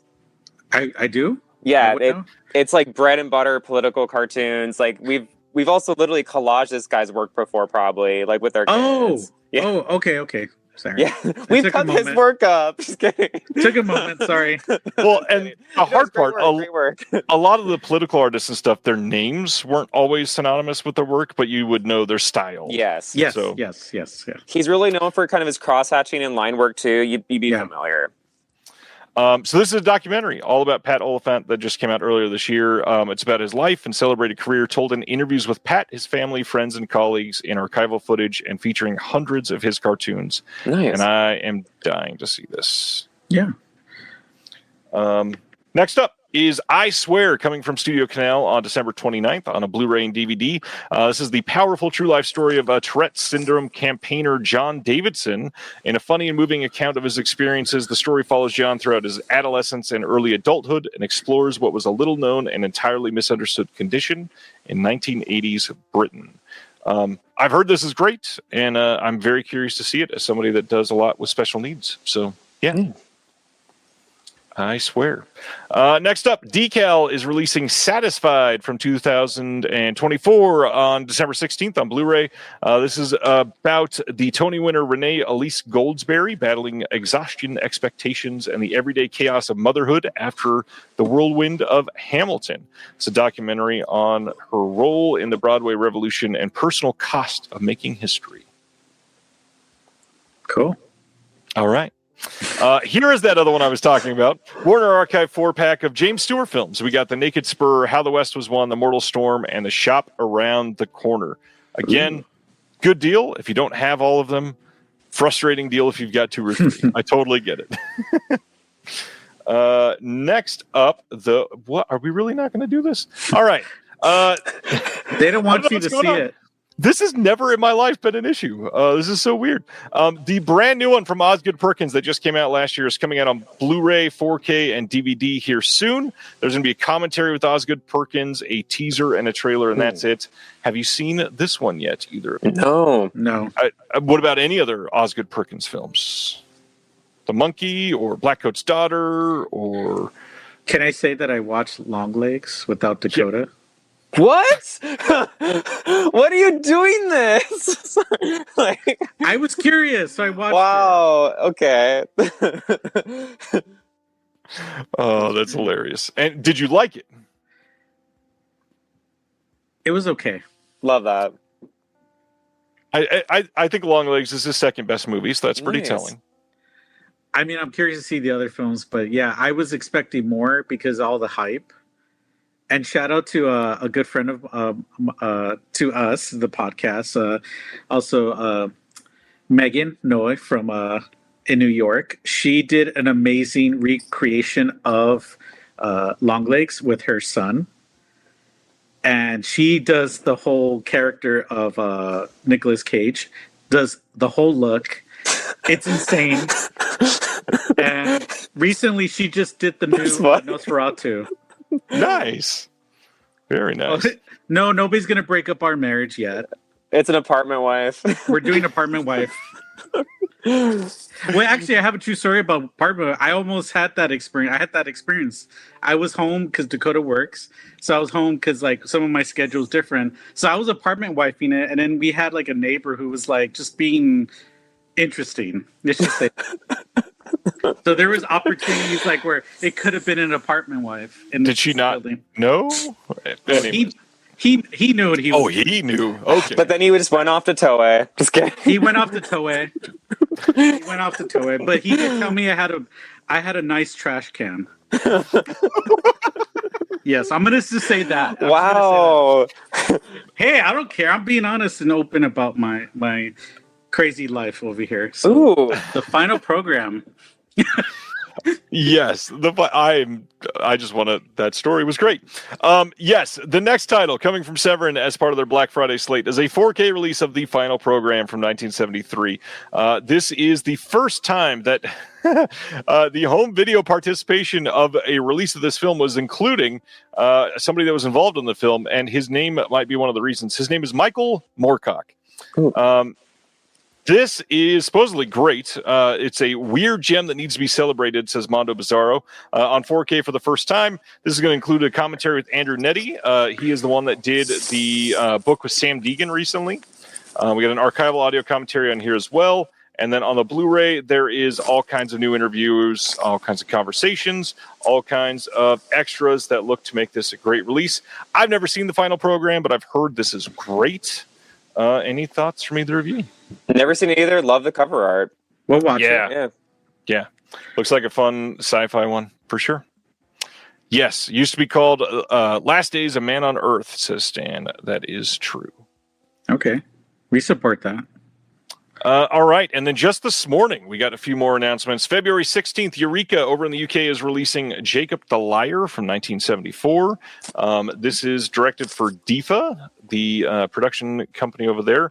This is going to have a booklet with new writing on Jacob the Liar by Sebastian Heidach, author of the East German Cinema DIFA and Film History book. And this is going to be a 4K restoration. You've got a new interview with Jewish studies scholar Sue Weiss on Holocaust cinema, new visual essay by Mary Going on Jurek Becker and DIFA's adaptation of Jacob the Liar, and then a DIFA documentary on the story of Anne Frank. And everything I've heard is that this is incredible. Nice. Tyler's asking if I skipped a movie. Did I? Yes, you did. Oh. I was going to say. How does he know? What in the world? I There would it not is. have seen that. Yes. Oh yeah. Oh yeah. I was just waiting. Yes, there is a recent remake of that one, and Robin Williams is in the remake of Jacob the Liar. Yes. I was going to say, because I go, this is not the other one, because I remember the Robin Williams one. Yeah. Yeah. That face says a lot. It's like, yes. I don't know how this double clicked twice on me, but February 23rd, there's a Blu-ray coming over in the UK of the one that I'm most excited from Eureka this time. Zen and Sword, the Miyamoto Musashi saga at Toei. This covers from 1961 to 1965. A swordsman, writer, and artist who lived between 1584 and 1645, Miyamoto Musashi is a near mythic figure in Japanese history and an icon of Japanese pop culture. The first film bases on his life. It was produced in the silent period, followed by dozens more made over the next decades. And we get a trilogy of films here. This is going to be a limited to 2,000 copies box set. You've got new art by John Dunn on this, which is great. 100-page collector's booklet with new featuring translated writing by Miyamoto Musashi. Nice. Notes on each film in Toei's Musashi series by Joe Hickenbottom, and then a new essay on the film stars by Jennifer Coates. There's going to be a new commentary by Jonathan Root, new commentary on the second film with Jasper Sharp. See, I started something. I've been planning on that all day. New visual essay on Miyamoto Musashi in History and Pop Culture by Jonathan Clements. New appreciation of Miyamoto Musashi Saga by Tony Raines. New interview with Jennifer Coates on female representation in Toei's saga. Yes, this sounds incredible. Go Toei. Epic and stacked. Love it. Toei. Yes, cannot wait for that one. I will skip over Jacob the Liar and go straight to Trespasses. December 22nd, Blu-ray coming from Dazzler Media in the UK of Trespasses. This is a limited series starring Gillian Anderson. I don't remember which way she pronounces it. This is a UK show, supposed to be good. Have not seen it. Tom Cullen in it, Lola Pettigrew. And yeah. That looks fun. Love it. And then I think this might be the last thing to discuss tonight. Target is having their buy two, get one free sale this next week. Starts Sunday night. This is not the last one. I still got 4 more to cover. Sunday night at around 3 a.m. Eastern. These will start to go up for sale. And now some things to remember. If you are into physical media, buy online. They've got many of the boutiques for sale on their website. If you want, they do it right. So if you're going to buy 6 titles, they don't just take the 2 cheapest ones and make them free for you. They do every 3rd item is free, which is shockingly consumer friendly from a corporation. Usually it doesn't happen like that. And then the best way to utilize this deal, if you are after the best prices, is to go in quickly after the sale starts, because at that point, they usually make all physical media free, or buy 2, get 1 free. But this even covers pre-orders, which is where you save the most money, because they'll have pre-orders for a semi-decent price, but buy 2, get 1 free, which pre-orders usually are not discounted like that at all. So it's a big deal if you can get some of those quite cheap. And at this sale price, you can't really argue with good, 33% off of every title. That's a pretty decent price. All right. And then some big Golden Princess titles coming from Imprint on February 25th. We've got City on Fire coming on 4K Steelbook from Imprint in Australia that day. Pre-orders are going live tonight, probably in the next hour or so. You can start to order these. So I don't know the prices on these yet. They are likely going to be quite pricey. But this is the Chow Yun-Fat film. This has already been released from Shout in the US. This has already been released from Arrow in the UK. This is now the 3rd release of this film worldwide, and I think there's going to be 1 or 2 more. Supposedly, the what are they called? The Masters in Italy are going to be putting many of them out. Maybe not this one, but many of them. And then Carlotta over in France is going to be releasing many of them as well. So, no new special features from what I can tell. Everything has been on the Shout/Arrow releases, but they're going to be high quality. And this is if you're a Steelbook fan, this will have a Steelbook. How are you guys feeling about the Steelbook craze hitting physical media right now? I mean, I guess it's cool. I don't... So you're not a hater, but not passionate about them, I guess.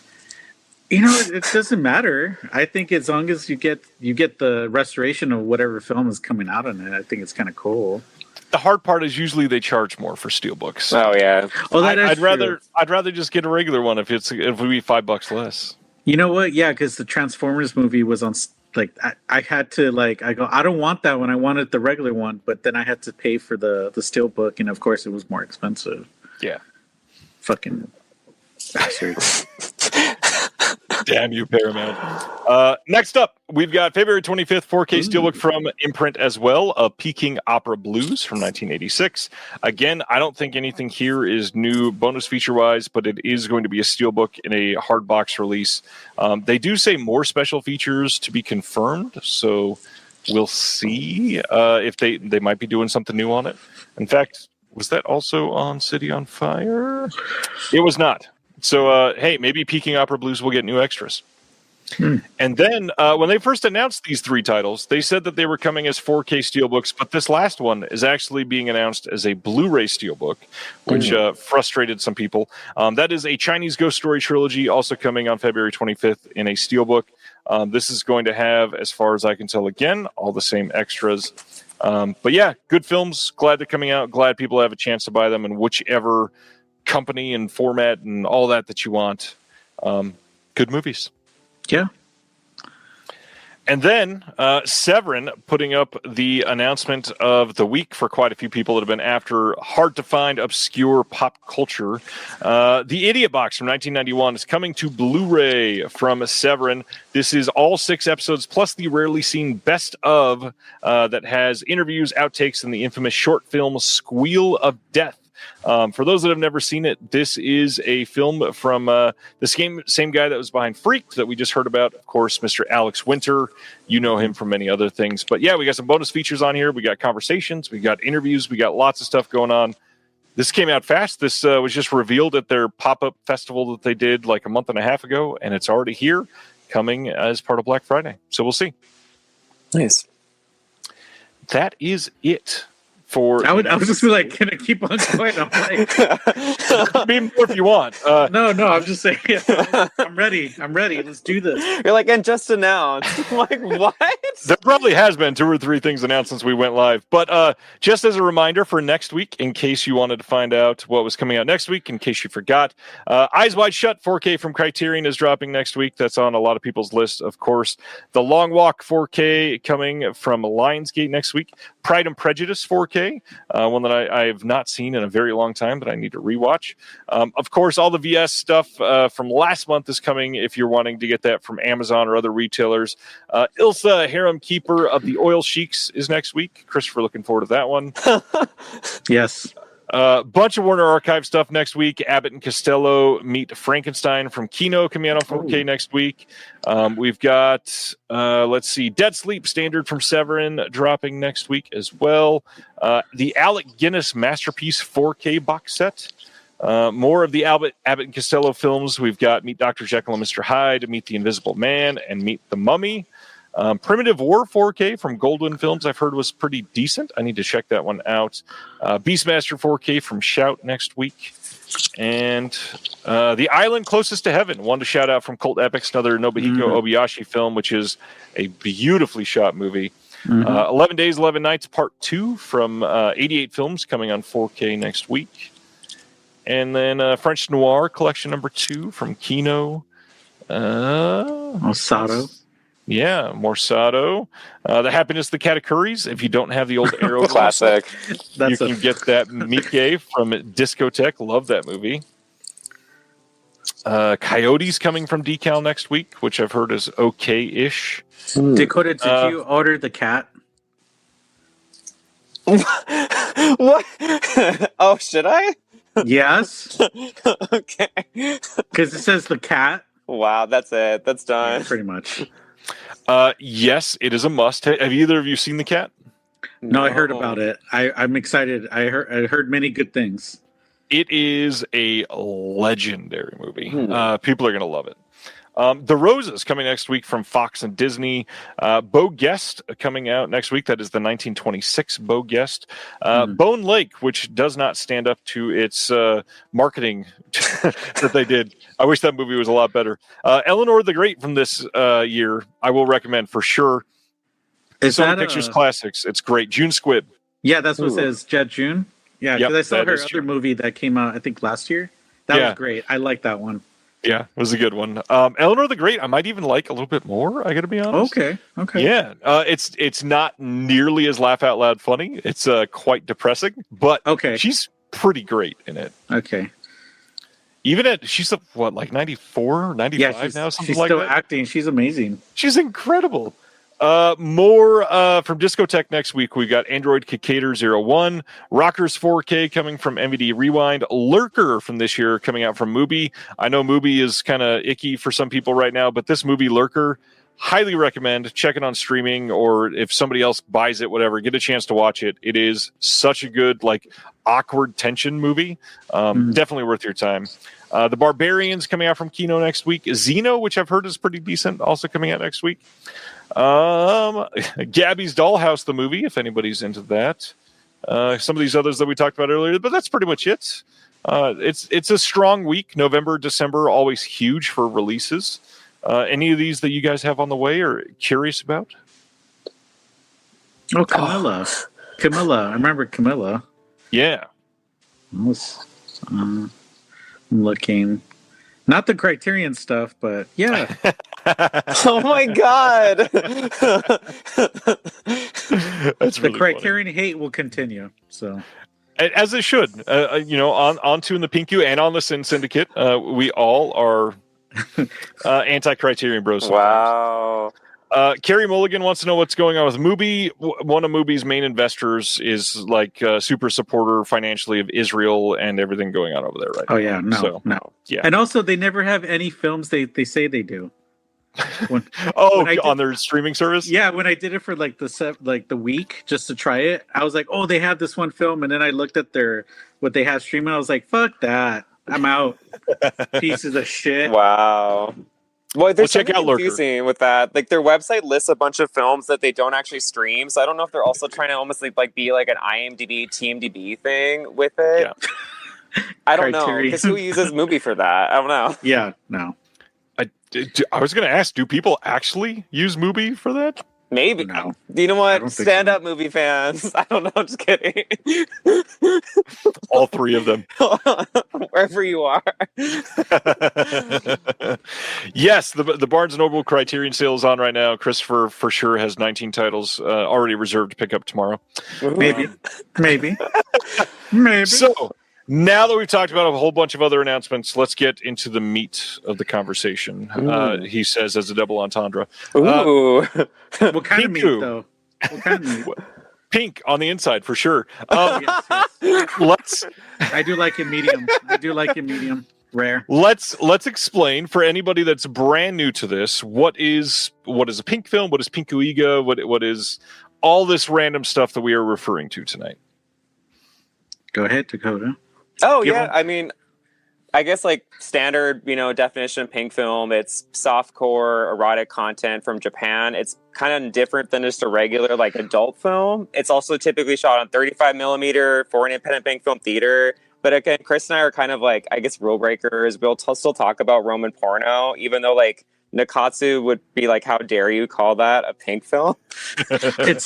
They're all, even Toei, Nikatsu, independent, they're all like, we put them all together as like a pink film, even though like, yeah, Nikatsu wants to say, no, they're Roman porno. It's all the same. They do the same tropes. But It's also the same- Toei did like buy straight up regular independent pink film to release. That's like even more low budget than what Nakatsu did. So I'm like, it's part of their history. Like the recent Distorted Sense of Touch that Sato had a restoration of Japan, that's a Toei film. Yeah. Go I Sato. knew Toei was attached to that. Nice. And so the podcast, before we dive into this genre, Tune the Pinku is the podcast that you guys are on that is incredible. What can people expect to hear on the show? us just like kind of complaining, gushing, loving. A marriage in crisis. I'm just kidding. It's pretty much American Crisis. So I think that's what if you're looking for that, just go ahead and listen. Do not listen to the first episode because that one was a struggle bus for us. It's not as good as the rest. I get it. Yeah. Oh my god. It was a As hard Dakota said one. earlier, people improve. We literally we hit improved. play in front of a computer together with no mic. Yeah, we did. We learned. Yeah, I think also just us, just kind of really also, we wanted to talk about films that we knew that like other people who are into the genre wouldn't talk about because they want to stay to the more popular stuff. So, because we tend to watch like more of the gutter trash of like pink film, and we love to gush about it. Right. And we also like to talk about ones that we just didn't like. We're like, oh, we like. We typically like them. They're great day movies. They could be. They could be. They Yeah. could be, depending on which one you're talking about. That's true. I see you. I see Hey. you. What you're thinking about. Based on that, what types of pink film are there? What other than just the softcore element, what can people expect to see in this? Because obviously, kindness, right? In most of these movies, Kindness. Yeah. Yeah. Love and acceptance. A lot of love. What can we say? Because like. Yeah. Oh, I mean, I guess it could be anything as long as that's sex too. Like the biggest, like most popular thing is comedies, like Shintoho, who I guess is now probably gonna have a resurgence with the Sato titles and Vinegar Syndrome. Like they're really known for the Groper Train. Mhm. So like it's probably a series of over 200 films that they did. It's none of the plots relate. People ride the train. They might be off the train. They're gonna get groped on the train. There might be time travel. Why not? Yes. It's like what I say about the groper trains is like to grope or to be groped, or at the same time. That's true. That's a groper train. So, how do we get the term then of pinky violence? I mean, I think that's kind of more from the West too, because like Toei would call them more of like just adult films or Toei porno. Yeah. Right? I mean, Nikatsu's Roman porno actually kind of apes Toei. I mean, oh wait, okay. Where is it? This girl. Oh wait, hold on. Censor it. Reiko Aike is the first porno star of Japan. Yes. Who knew? She worked with Nikatsu as well, so she was a double agent. Oh yeah. She was did kind a of a Black Panther bitch, huh? which is a great film especially if you love like the kind of like not sex, but it's like a lot of action. And she's like kind of like I don't think it's even technically a Roman porno. It's just an action flick they did with her, and she has great hair, great outfits, a great camera use, lots of flips. She kicks a lot of ass. She uses violence, and she kicks like. There's one scene I love. Remember that one scene where she kind of like the camera cuts to like we see the point of view of her, and then she's like kind of pre-visualizing like how she's gonna kick their asses. Amazing shit. Good hair too. Big hair. Loved it. Can't gush enough about that film. Well, speaking of gushing, we just recently got some announcements from that was pretty good.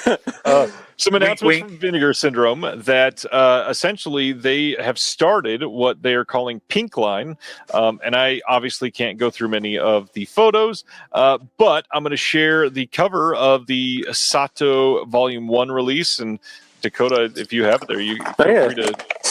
There you go, in the flesh. Mine is just out of reach. But here is the release on Melusine. You can pick it up from the Melusine site or the VS site. So I want to hear straight from your guys' mouths. Why is this extremely important? Because this is kind of monumental for Sato. I mean, no one ever thought this would happen. Obviously, like the 35 millimeters of this existed. They were archived in National Film Archive of Japan, but to actually put it out and to get like a budget, the look of it, I've never seen a film, like a pink film, look this good. Yes. Yeah. Especially of this era, like Sato exists in like the best era for pink film. I would think the 80s and the 90s is like the most unhinged, the most amazing, the most absurd. Mm-hmm. I do prefer it over the 60s and 70s. Well, and I guess that's a good question too. Is there like, do you define a certain time where quote pink film started, or do you wait until after a couple of those like early, maybe not even like erotic, but like some of the ones that some people still call pink kind of fall into that gray area? There's a lot of colors being thrown out there. I did not mean that. Oh yeah. I mean, officially starts in 62, but it's still going. Yeah. Like, OP Pictures is still putting out films. They also do alternate cuts of it for, like, the non-adult cut, right? I mean, actually be a dream if any label hit up OP. Not only do they have a archive of decades of films, I don't think anyone's hitting them up. Yeah, for new stuff. Yeah. So we got Sato coming from Vinegar Syndrome. There's a volume 1, there's a volume 2. There's now 5 films combined between those two. There could be more coming. We don't know for sure yet. There's a well there, obviously, that once they've got this relationship, there's no reason they couldn't or shouldn't put those out as long as the materials exist. So hopefully we get more of those. But an entire line dedicated to pink films is not really something that we've seen on the HD era of physical media, at least. Impulse Pictures under Synapse had put out quite a few pink films on DVD. But pink films have been kind of light on physical media for the HD side. Do you all have a finger on the pulse of why? I mean, probably because, like, Vinegar Syndrome is the perfect fit for this, period, right? They have the audience who likes both, like, horror and sex, right? Yeah. They have the name brand recognition. Also, I guess working with Shintoho, they're likely getting, I guess it's maybe more affordable than working with Nikatsu. I don't know how Impulse did that. But also, Impulse took whatever transfer they could get, too, right? They made it work. Which you can still pick up many of those DVDs from Also, Impulse. They're wonderful. Love it. They taught us many things about life, love, and cinema. Yeah, and I would say, like, if people are getting into Pinku, like, try to get those Impulse titles because it's a good range of, like, you know, the early Nikatsu and then the middle and then the later Nikatsu. It's like, it gives you a good range, right? Beaver Yeah. Book Girl. Thank you, Sean Peters. He knows what's up. He's staying hydrated. He stayed very hydrated. I mean, also there's some, and also I would say get the '88 releases of the early classic, and I say this the classy with the not with the K but with the C, Roman porno, because there's some good ones, and our friend Jasper Johns. I think those are some great ones too, but I also, like I say with Dakota, we kind of love the more later the 80s and the 90s, kind of like the later Nikatsu period, and also just independent Pink that just did some of the more vile, disgusting, atrocious, beautifully filmed films. So I would say 1975 to later is like, that's our kind of like era we love, because they called it like violent pink. After like 70, I think it was 74, 75, we go into the violent pink era. Then we go into the 80s, and then we go into Roman X, which is a personal favorite of mine. Which I think somebody who does like shot on video needs to get these Roman X's out there for the people. We need to see Women in a Box, please, for all of us out there. Woman in a Box, just throw it out there. It's a true crime story. It's a true crime story. It actually is. Roman X and Roman porno are a couple things that have been tossed around the last 10 minutes. And for many people new to this, they're probably very confused. What do each of those terms mean? Oh, yeah, I guess so. Like when Nikatsu, major studio in Japan, they were, struggling. TV stole their audience. They're going broke. Let's go into erotica. We're going to do Roman porno. So instead of like a regular Pink film that was made from the independents and was black and white, Nikatsu threw money at it, a budget, color. They still stole Pink film actresses. Why not? But the madness, they did mainstream erotica for the 70s and 80s. And then when we get to Roman X, is like because they were fighting with adult video that was happening, and adult video was doing all kinds of crazy stuff at the time, and they said, "Oh, let's jump on that. Let's do our variations, but like in soft. But let's show it theatrically and blow up a shot on video movie to 35 millimeter." Yes, that's like, the big difference. Like boarding house style. Oh boy! Oh, boarding house. Yeah. So I don't remember if you guys have talked about it on the show. What was each of your first Pink film that you saw ever? Oh, we were gonna. Yes, we do. I mean, I guess should we not say it? Is this it's good. Oh my God, thing? yeah. Okay. No, it's already out. I mean, it was probably, I guess, like Pink adjacent, right? I mean, not technically a Pink film because it's from to mainstream Toei, but yeah, Haunted Turkish Bathhouse changed our lives. It started something in my pants. Naomi Tani is an icon. We love your film. Yeah. Thank you. You guided us in the madness. You guided us in Nikatsu and Independent. Love your work. Also, she's done a few movies for Shintoho. Vinegar Syndrome, hit that up. Mm-hmm. So that was our first gateway, and then it just started going downhill from there. Yeah. Makes sense. Got one big fan of a Haunted Turkish Bathhouse from Brendan. On that note, what is the most like well-known Pink film in your opinion? Is it Sex and Fury or something else? My God, what's I would say yes, because that's like more of the pinky violence. But like if we're thinking more of a traditional Pinku. Which one do you think, Dakota? Because I kind of oh my God! Based on like Letterboxd logs, is Sato's Muscle probably in like the top 10? I'm trying to think of like what's the most watched one. And that's funny because like Sato's like is because people shared the VHS. Oh, Flower and Snake. Flower and Snake, infamous title. I guess Love Hotel, keep it classy. Maybe. I would say also. I was gonna also say like Apartment Wife because it got the restoration, the '88, but that one got a lot of like views, and that's kind of like because that's like the kind of first Roman porno to be released at the time. But yeah, Flower and Snake. What else? There's some other ones besides Muscle. Probably Wakamatsu, right? Yeah, Wakamatsu. People are classy. People watch stuff. Yeah, like Violated Angels. What was the other one? Go-Go Second Time Virgin. all that to say, like most of these titles, if you are not already into Pink films, you've probably not heard most of these titles because most of these did not cross over to anything mainstream. No. Well, Muscle did, right, Dakota? Muscle? In some it ways. showed at gay festivals, but then I guess like if international, right? It had a Strand VHS, yes. which is Strand is still around. Yeah, Strand is still around. They do have some really good gay titles. But that's kind of it. I mean, honestly, Fairy Nikkei, love it. Koyuhara, which we screened one of his films. Yeah, Fairy in a Cage is not really that like oh my god, like well known compared to like other. It had a Blu-ray. But I'm just saying, Flower and Snake has more of a like oh my god, people know about that one. I would say. Which that one also got a Blu-ray from Impulse, I think, too. Yes, right? it did. Okay, it's been a long time since I've covered that. Which, by the way, Impulse-Pictures.com is still up. You can purchase from the site. I don't know the last time it's been used. I hope they're still like honoring sales and all that. But if you want, check it out. Okay. Got a lot of that I was going to say people pick up. Ahead. Yeah, I was going to say okay. If you want to know like our real taste. Oh, Debauchery is Nakatsu's spin on Belle de Jour for Criterion fans. And then Zuma Beaver Book Girl right there is a classy one. Really classy.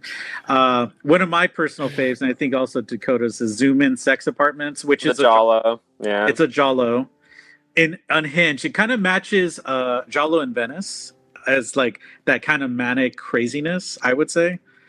What else? Arrow School feels so good. Nice. That's a good one too. I didn't care for a lot of the women in women in jail pictures, to be honest. Which Toei does it better. Huh? Toei does it better. No, Toei does it better. Absolutely. Katsu, not so much. Sorry. So people brand new to it. What is there like a consensus choice of what they should start with? Do they want classy or do they want to go like? Because you got to kind of ease them in. You can't. Let's give a classy and give a trashy. Ooh, okay. What's classy to you, Chris? Should I? No, Apartment Wife. Yeah. Oh yeah! Shout out 88 Films release. That's classy. I mean, I would say because that's like kind of like the start, and then you can see what they're going with, and like how like a traditional like Roman porno would be is like very women identified, very sad, very moody, very like drama based, right? And some sex in there, but it's not like oh my god, where they go more into the sex much later. So that's the classy one. Which one's a trashy one, Dakota? Woman in a Box. Woman in a Box would be the absolute unhinged version of that. But I think you have to watch enough of those to get into Woman in a Box because you can't just go into it and expect, I mean, it's cinema. When we first saw it, I was like, what is this perfection? I cried a little bit. It was just...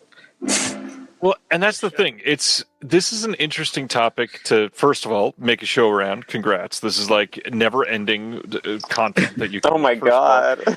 But the thing that I love about Pink films is there really is kind of something for like every taste. It's not really a genre in itself. It's more of like an all-encompassing idea, and a bunch of people just subscribed to that idea and gave their version of genre films in this idea overall. And you can see just full out wacky comedies. You can see like actual erotic films. You can see these violent takes. You can see stuff like Masker Videos put out some stuff that's like really depraved in some people's minds. There's kind of everything in the gamut. And so for a lot of people that are new to this or have never seen anything, I'd love to hear from you guys, not like as a defense, but as like film analysis. What is the value of these in historical, in like the overall idea of historical cinema? I mean, I guess like no other country really did this or is like as much too. The fact that it's thousands of films that this genre exists in, right? And the fact that also major studios took it up, this erotic content took it seriously. Like, how mad and insane. I mean, for Nakatsu Major Studio to also experiment with adult video as well, like outside of Pink film, like, what other country does that, right? Right. But like anything could happen. You could put anything on screen. I know people like to. It's like what people love about like a slasher, right? If there's like a certain number of kills or a certain number of scenes, that someone can do whatever they want, and there's regional flair. It's the same idea for a Pink film. It's like as long as there's sex or there's certain types of nudity, they can throw anything. As long as it's sellable, they can keep cranking it out. Which, on that note, we probably should say too, these studios, they did it because these were not like flops. These made money. These did well. There are people that have seen, I don't know about everyone because there are so many, but like people would go to see these films and are giant fans. So it was a moneymaker for Nikatsu. Bring your family. Yeah. Well, I wanted to add to what Dakota was saying because like for me as like a cinema like cinephile, somebody I just love like film. Yeah. For me, what's interesting, a lot of the Roman porno or just in general the Pink film, there's a lot of use of meta of like this idea of like the viewer being viewed like that kind of photography as a meta element, and then also when we get into the 80s, which is the video camera. I just love when cinema does that with that kind of meta element of like having the photographer being like the photographed and then being seen. Yep. Which is like also the gaze is really fascinating because it's not necessarily a male point of view. Even though it's like directed by mostly men, it's very women identified. Right. Where you don't see that in like an American like kind of erotica. It's mostly done, in a different way. I think with these films, to me, and this is just my opinion, it's just more of like we see these women, whether if it's like violent or not, it's like these sexual awakenings, which they're kind of like Lifetime movies. They're Lifetime. It's like a precursor to Lifetime, I would say, right? Even though Lifetime is like really bad now. Go to Tubi if you want to watch. But then Lifetime's also good sometimes. Sometimes, no, not all the time. Yeah. Go to Tubi more. The judging look in Chris's eyes right when you said that. Oh, that was great. No, Tubi's been better, especially with like black cinema. Yeah, Tubi has some. But then they're also making movies for Lifetime now. They're selling the same product. True. Give me more of my the wrong series with Vivica A. Fox. That's like a shout out. That's like cinema to me. It's good and then sometimes bad. There was only one film from that series that I rated Lifetime with Enemas. They would never. And also see you next week. Also, Gentry. He's scared to watch a certain film with enemas. Wow. And he knows what I'm talking about. Called out. Fight me if it is. No, I'm just kidding. Which I do want to shout out for Gentry and Casey real quick, too, just as a wonderful, horny book ending. We've got two in the Pinku this month. In January, Casey and Gentry are both going to be on an episode, and we're going to talk about sexploitation and do this for the current state of the adult industry overall. Yes. Nice. Yes, they're important people to, just because I think it's interesting that we linked up because we both like, it's kind of like not the same genre, but then it is. It's the same genre. It also evolved genre. Off of each other in the 60s where it's like Japan was importing sexploitation. Like Russ Meyer had films play in Japan. Right? Yes, it's Woot! Yeah. Woot! No, he has to do that with an accent because, you both are from the same area. Oh yeah, there you go. Oh, you betcha. Oh yeah, watching that Pink film. The wink with it. Here's a question from Simner. Do you feel being a queer film critic gives you somewhat of a buffer when it comes to stuff like Pinku, whereas many straight male critics would be seen possibly in a harsher light for focusing on like the extreme cinema? Oh yeah, great question. I think so. Yes. Great question. I mean, also, I don't think other queer people are like liking this stuff that much. Okay, I mean, they are, but it's we should talk. There's gay Pink films too. That hasn't been brought up at all. Yeah, no, because I think for us, because it's kind of like a little specialty, but at the same time, I notice like especially when you see like straight guys. I'm going to say it this way because I've seen straight guys that are not critics, but like straight guys on Letterboxd who watch a Pink film and they say the more derogatory kind of stuff. They're like, like this one. I'm just gonna say, I'm not gonna say who the person was when he was like. I'm trying to guess. Okay. Dakota knows when he's like, Asian girl's so fine. I And don't was follow like- him. No, I do. No, but it was like absolutely disgusting because I'm like, you don't see like the actual like what the movie was really about, this and that. Right. He was just like, because I think he probably jerked off to it or something. But also, that's what kept these movies funded. I mean, okay, Well, if like yeah. if straight guys are this weird, I'm like, love it. You made great movies. Thank you for that. But at the same time, it's like if it's a straight, I don't like it when straight guys get too harsh on some of these films. Right. Because I see it also like when the straight guys watch a gay pink film and then they're like, oh my god, I can't handle it or something. But they do cry over muscle. Which is very surprising to me. Very surprising.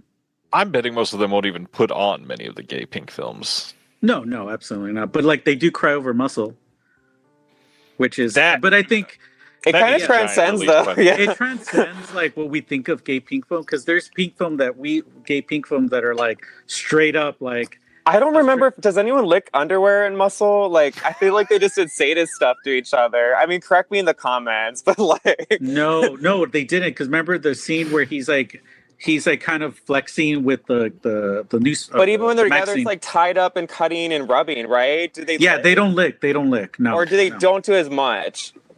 No, they don't lick because other films they do licking. There's more licking. Yeah.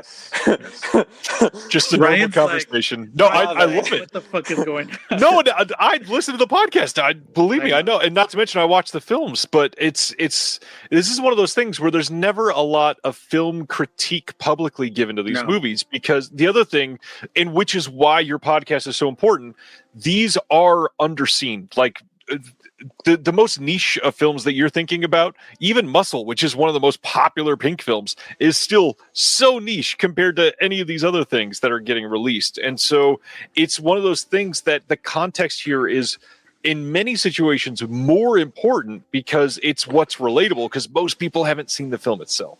Ooh, yeah. And also, I think I would add to that. It's like sometimes they haven't seen enough to kind of have an opinion. Right. Even the non-gay pink films can be sexy to queer men. Oh, which is 100. Okay, actually, I Yes, would shout out Love absolutely. Letter in the Sand. The doctor was kind of hot.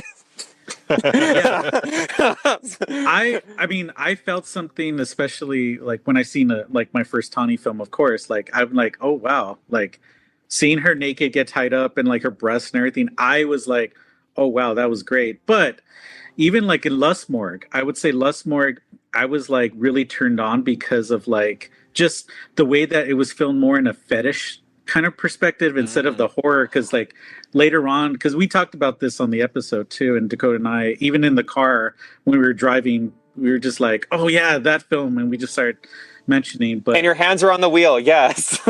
you're the one driving. Oh yeah, they were on the wheel. They were on the- wink, wink. But yeah, I think so. Like, there's been plenty of like straight version film, straight pink films that I'm like I get turned on by because it's just the way they film it, the way that the actors and actresses like just kind of emote. I think, and also it's just the way it's shot. Very, very like yeah. Even I would say like even the gross stuff also was like kind of fascinating, titillating. But also, it can work as they can work as a horror movie. They can work as a weird art piece. You can vibe with it. Also, like again, it's like Jess Franco taught me cinema. It's like there's something hypnotic about pink film that just like I can play it over and over again. The obsession of it. I mean, maybe like Jess Franco's your litmus test if someone's like curious about what we're talking about. No, absolutely. Run the other way. And I didn't know about Jess Franco until when got into with Dakota. Like he started putting them on, and I go, "What is this? This Once or twice per week." Yes. No, seriously, because without Jess Franco, I think I would not have appreciated like all the pink film that we started watching. Right. Because Jess Franco just knows how to like film sex and make you feel like, oh wow, this is fun, this is interesting, it's dangerous, it's this. And Lena Marais, oh my god, gorgeous creature. She just and the one film that also makes me just feel that way is Night of Open Sex, right? Is that the one?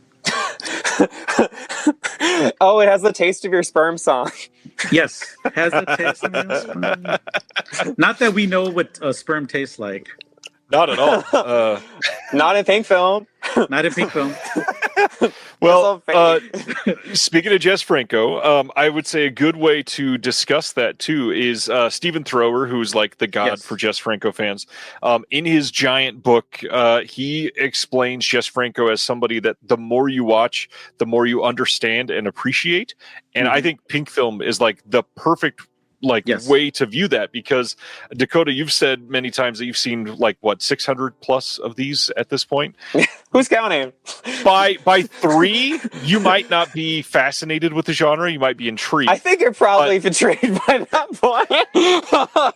But number 50, you're like all in, of course. Yeah. So I would say like number 10. Once you get into 10 of these, you'll start getting more hooked. I think. And I'd say the same is true with Franco. I mean, the first couple that I saw was like, this guy is awful. Like, he doesn't know how to write a plot. This is, what are we doing? And then you watch 10 more and you go, there's no plot. This is awesome.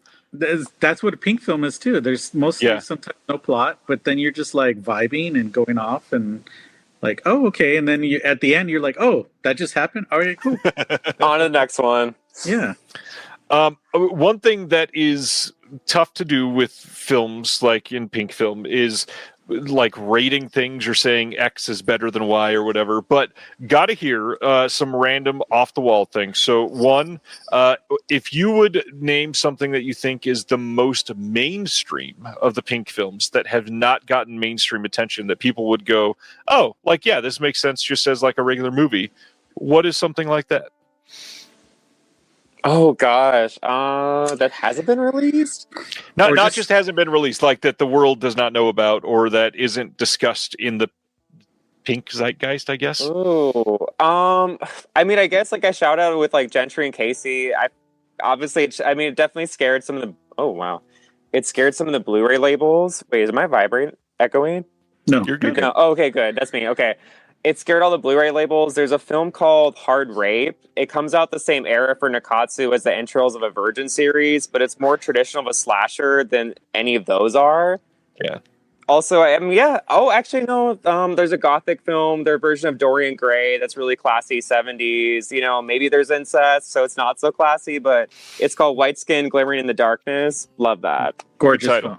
It's really beautiful and haunting. And it's more gothic. So it also stars our first apartment wife. Yes, it does. Actress. So the other end of that spectrum. Oh, so go ahead, Chris. Oh, I was going to say the film that we screened, I think should like be talked about because it's kind of a comedy. It kind of talks about transness. It talks about like queerness. Because it's kind of like it's a. You're like Dogtooth, classy stuff. Yeah, if you can watch Dogtooth, you can watch some of these Pink films. I would say Man and Woman, the Shintigu story is Man and Woman should be talked about more and get released, I think, because who knows, TBD.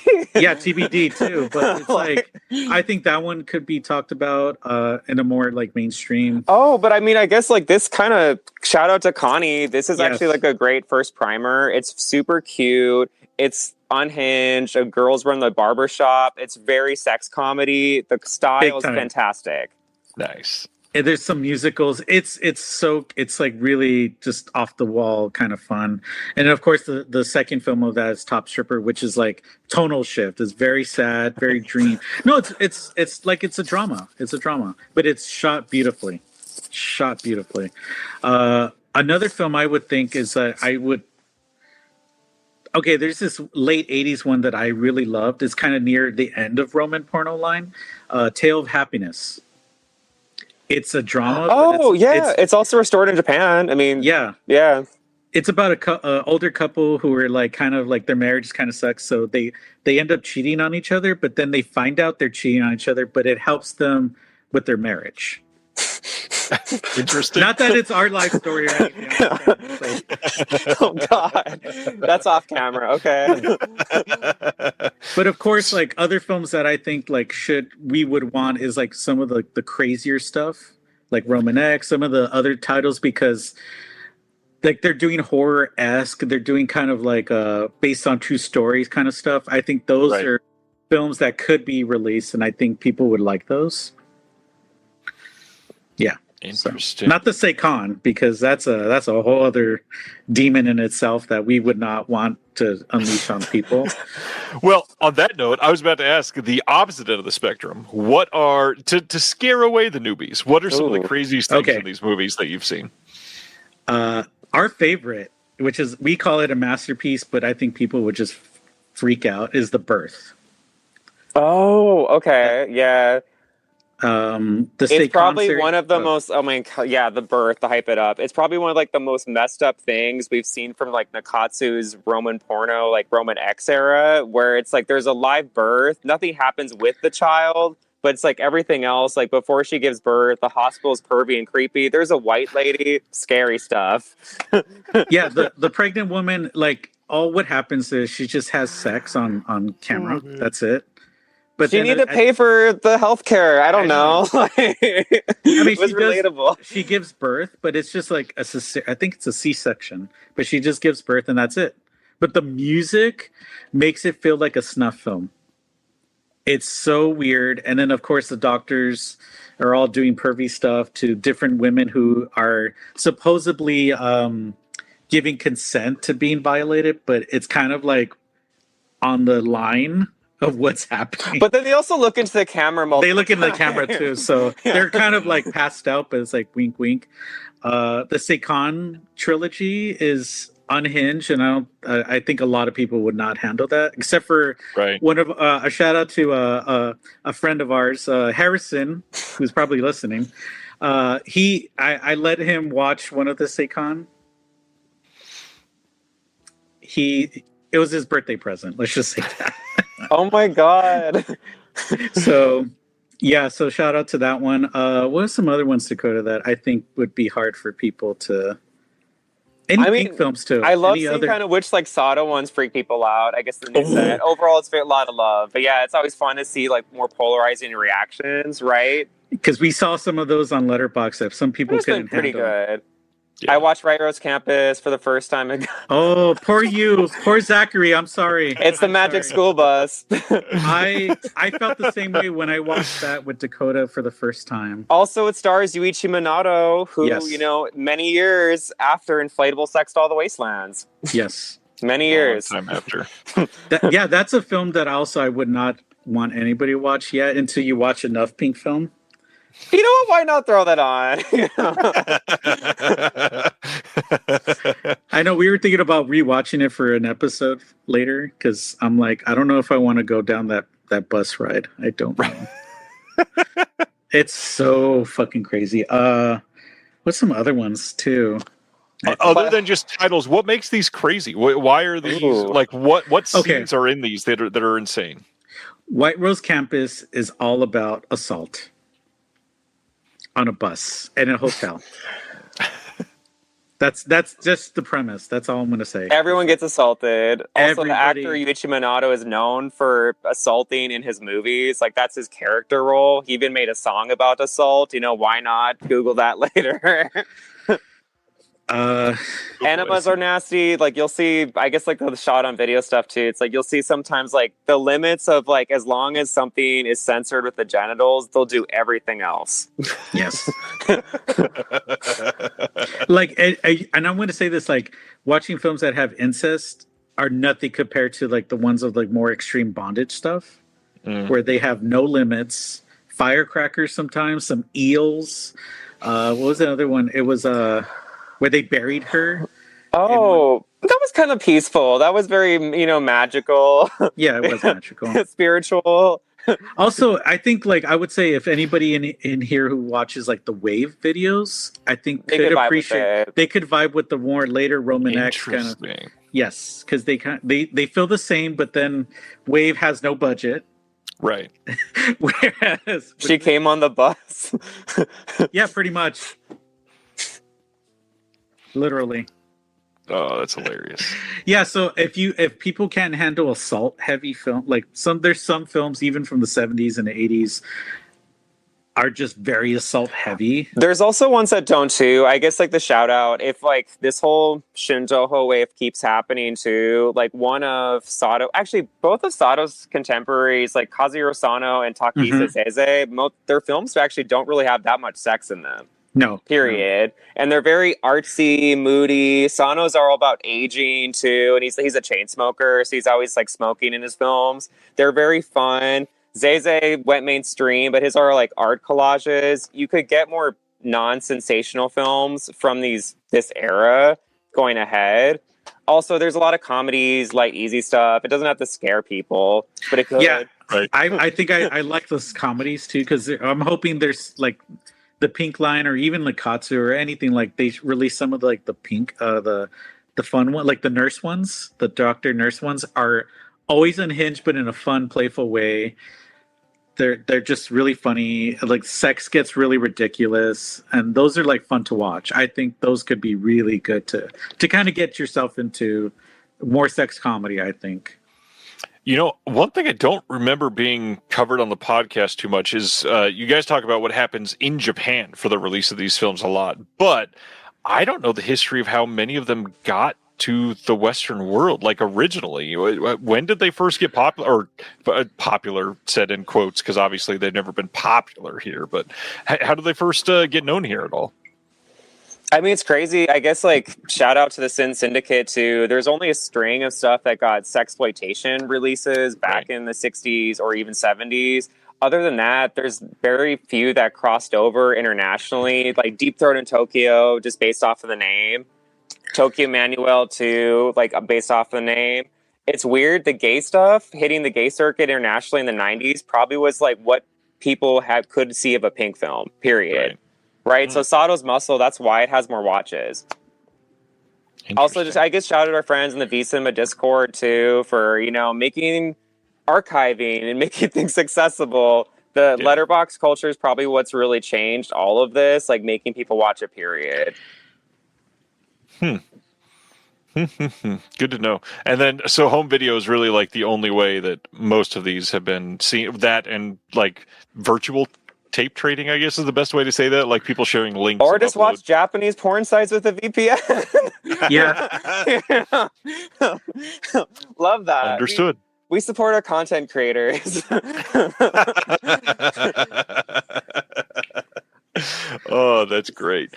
So home video history, there was some VHS stuff that was accessible, and then DVD through Impulse. Now we got HD stuff finally happening. We've already talked about Deaf Crocodile, Terrorvision have both released one title each this year from the Pink side. Vinegar Syndrome on the Pink line. Is there, other than 88 Films, is there anybody else that's been teasing that stuff or getting into it at all, other than Connie, I guess, now?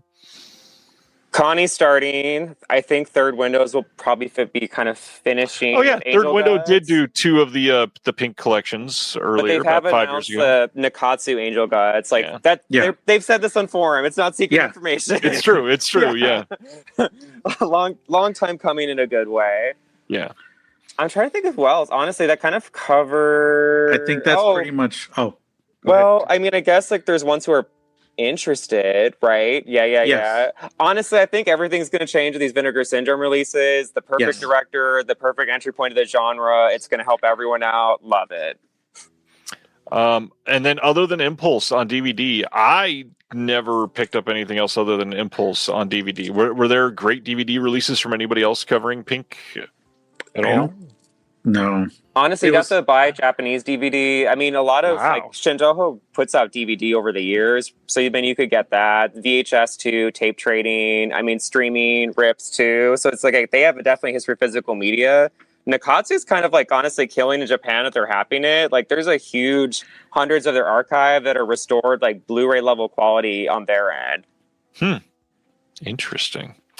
That just means they're ripe for releases in the U.S. Somebody's got a subtitle them. Whoever gets to pay for it, I guess. Yeah, somebody has to pay for it. That's all it is.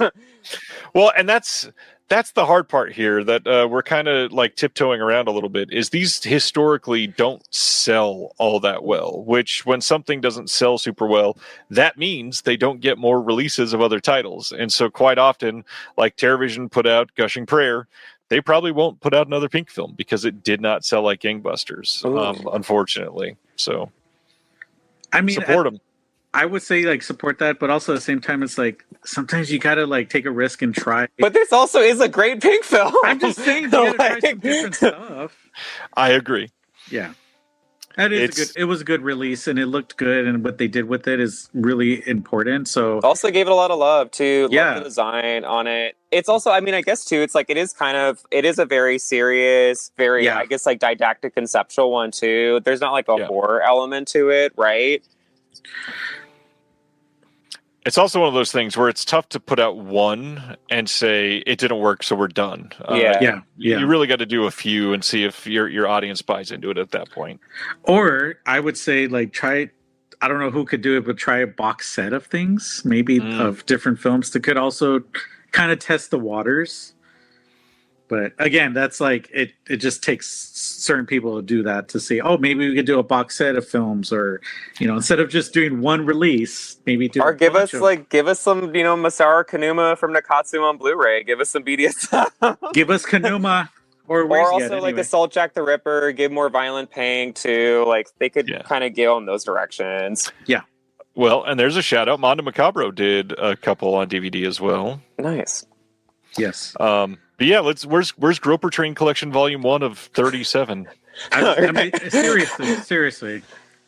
We're hoping, because like again, it's like those would be easy to release because again, like they have the rights. There's so many they could pick from the Groper trains that are. I mean, really the 35 millimeter of a lot of those films exists. They also would have the Sachi Amano Groper trains. So you have a woman director. Hers are really funny, right? That'd be fun.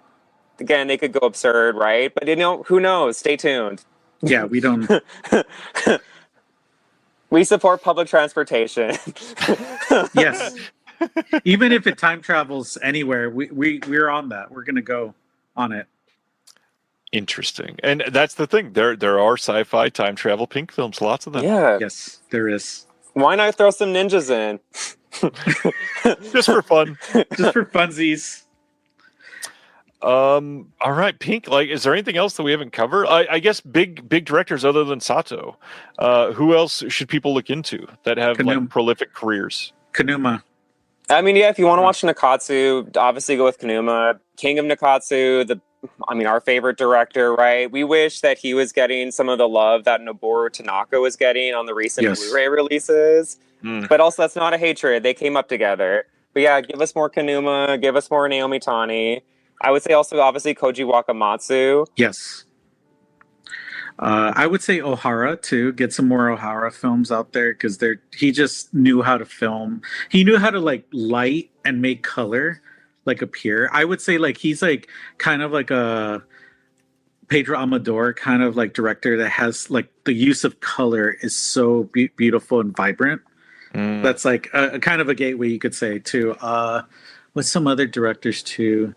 There's some, like, Sachi Amano. We need some more female directors, especially her. But she also can go pretty nasty. She gets nasty in some of them, but she does her version of the Texas Chainsaw Massacre that's called Drifting into Chaos. Oh, that one was wild. It was wild. I have to see that. Classy stuff. It's very classy. I love it. Yeah. Anything else that we should cover for Pink? Because this feels like a pretty good primer. Yeah, honestly, just kind of go anywhere to bounce around. If you don't like something, watch a different director, have kind of vibe with it, go into a comedy. Again, it doesn't have to be hard. Also, if you don't like it, move on. That's it. Yeah. Yeah. If you don't like it, there's 27 other styles that you can choose from. Yes. Or go to Criterion. Wow. Watch In the Realm of Senses, yes. Which is produced by Koji Wakamatsu. Yes. Yeah. I adore it. So yes, obviously go subscribe to Two in the Pinku if you haven't, what are you doing? Because it's incredible. You guys genuinely doing amazing work in every episode. It is entertaining. It is smart. It is well researched. It is good. I am dying to hear your commentary on Sex and Fury. I probably should have ordered from Terracotta, but now I can't. So I will wait to get the next order. It's okay. I'm waiting to hear our commentary too. Because sometimes, like I tell you, we just record it. We just press like record, and then we're like, okay, we're done. I don't remember anything I said. all I remember was I referenced that Nakatsu and Toei were like WWF, and WCW. Oh my god. I didn't even use WWE. I used WWF just to throw a wrestling reference in there. Is Shintoho your ECW with Sato? Yes, absolutely, 100%. Love that. And then all the other like small independents are like the independents like TNA, NWA, all like the smaller like local places are like the smaller films. They get some hits sometimes, but they get some hits, but then it's kind of quiet. Yeah. Like GCW right now is like kind of like coming up. Shout out to them. Because Daddy Effie is I think he's still the champion. I'm trying to remember. Yes, I call him Daddy Effie because he's Daddy. Anyway. What are you watching when I'm gone? It's wrestling. It's actually wrestling. Actual wrestling. No, because like Effie is actually Ohio Valley Wrestling. No, I'm saying Effie is actually oh my god, Juan Gomez gay is wrestling. on. Oh my god. Juan, cover your ears. No, but yeah, I'm just saying because the wrestler is actually out. He's like out and gay, and everybody knows like he's out. So that's why he's so. Yeah, Game Changer Wrestling. Thank you. Zach is a giant wrestling fan. Ooh. Yeah, he knows what's up. Amazing. Not to say he's like gay, but I'm just saying it's like he knows what's up. Wrestling is gay. Wrestling is gay. Don't let anybody tell you that. I learned a lot about myself growing up and watching wrestling, okay? I can tell. I know. Effie is the best. Thank you. But he's daddy to me. Wow. Anyway. Oh, that's hilarious. I know. This is what you get on the podcast, you guys. If you want to know more, this is what you'll get on the podcast. I go crazy. Dakota spews all kinds of information.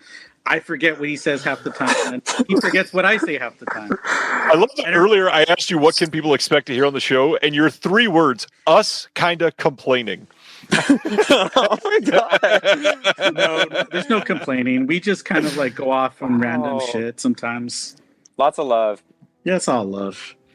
And genuinely, it's an appreciation for something that has never been appreciated on like a widespread level. So right, yeah. Support Tune the Pinku, support Pink Film, support creators like Dakota said. We love it. Anything else that you want to hype up or share before we leave?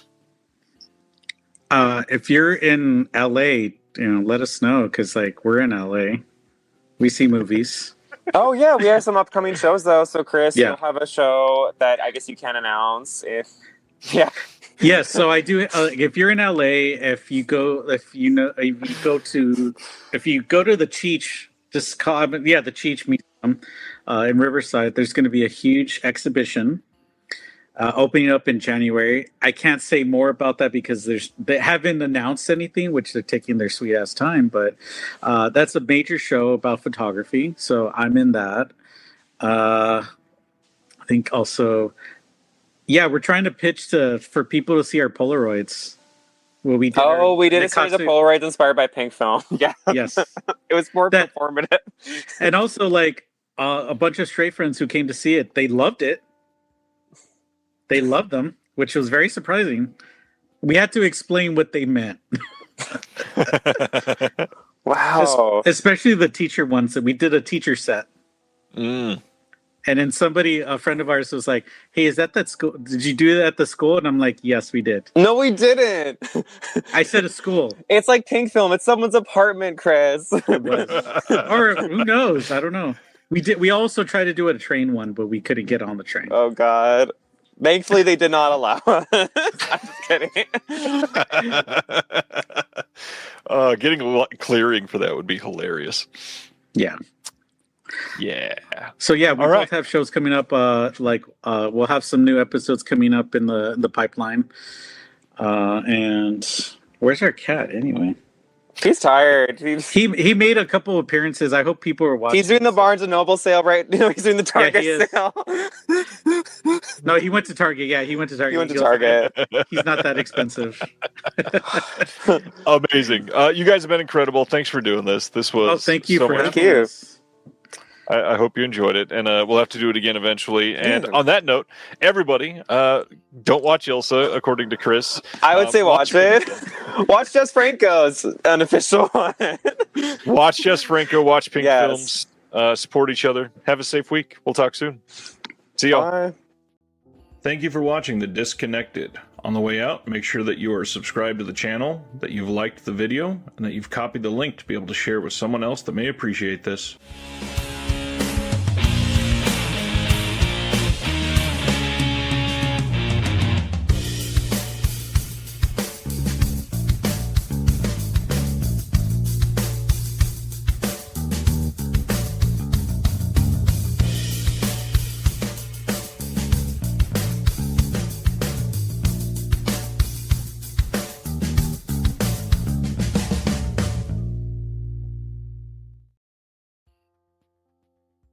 Hello! This is Matt. And Emily from Scarecrow Video in Seattle, Washington.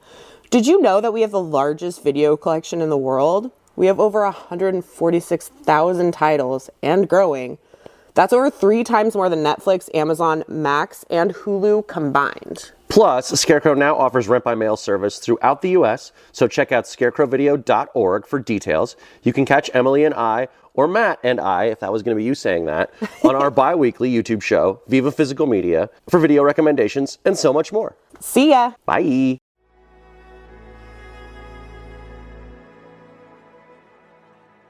Thank you for listening. To hear more shows from the Someone's Favorite Productions podcast network, please select the link in the description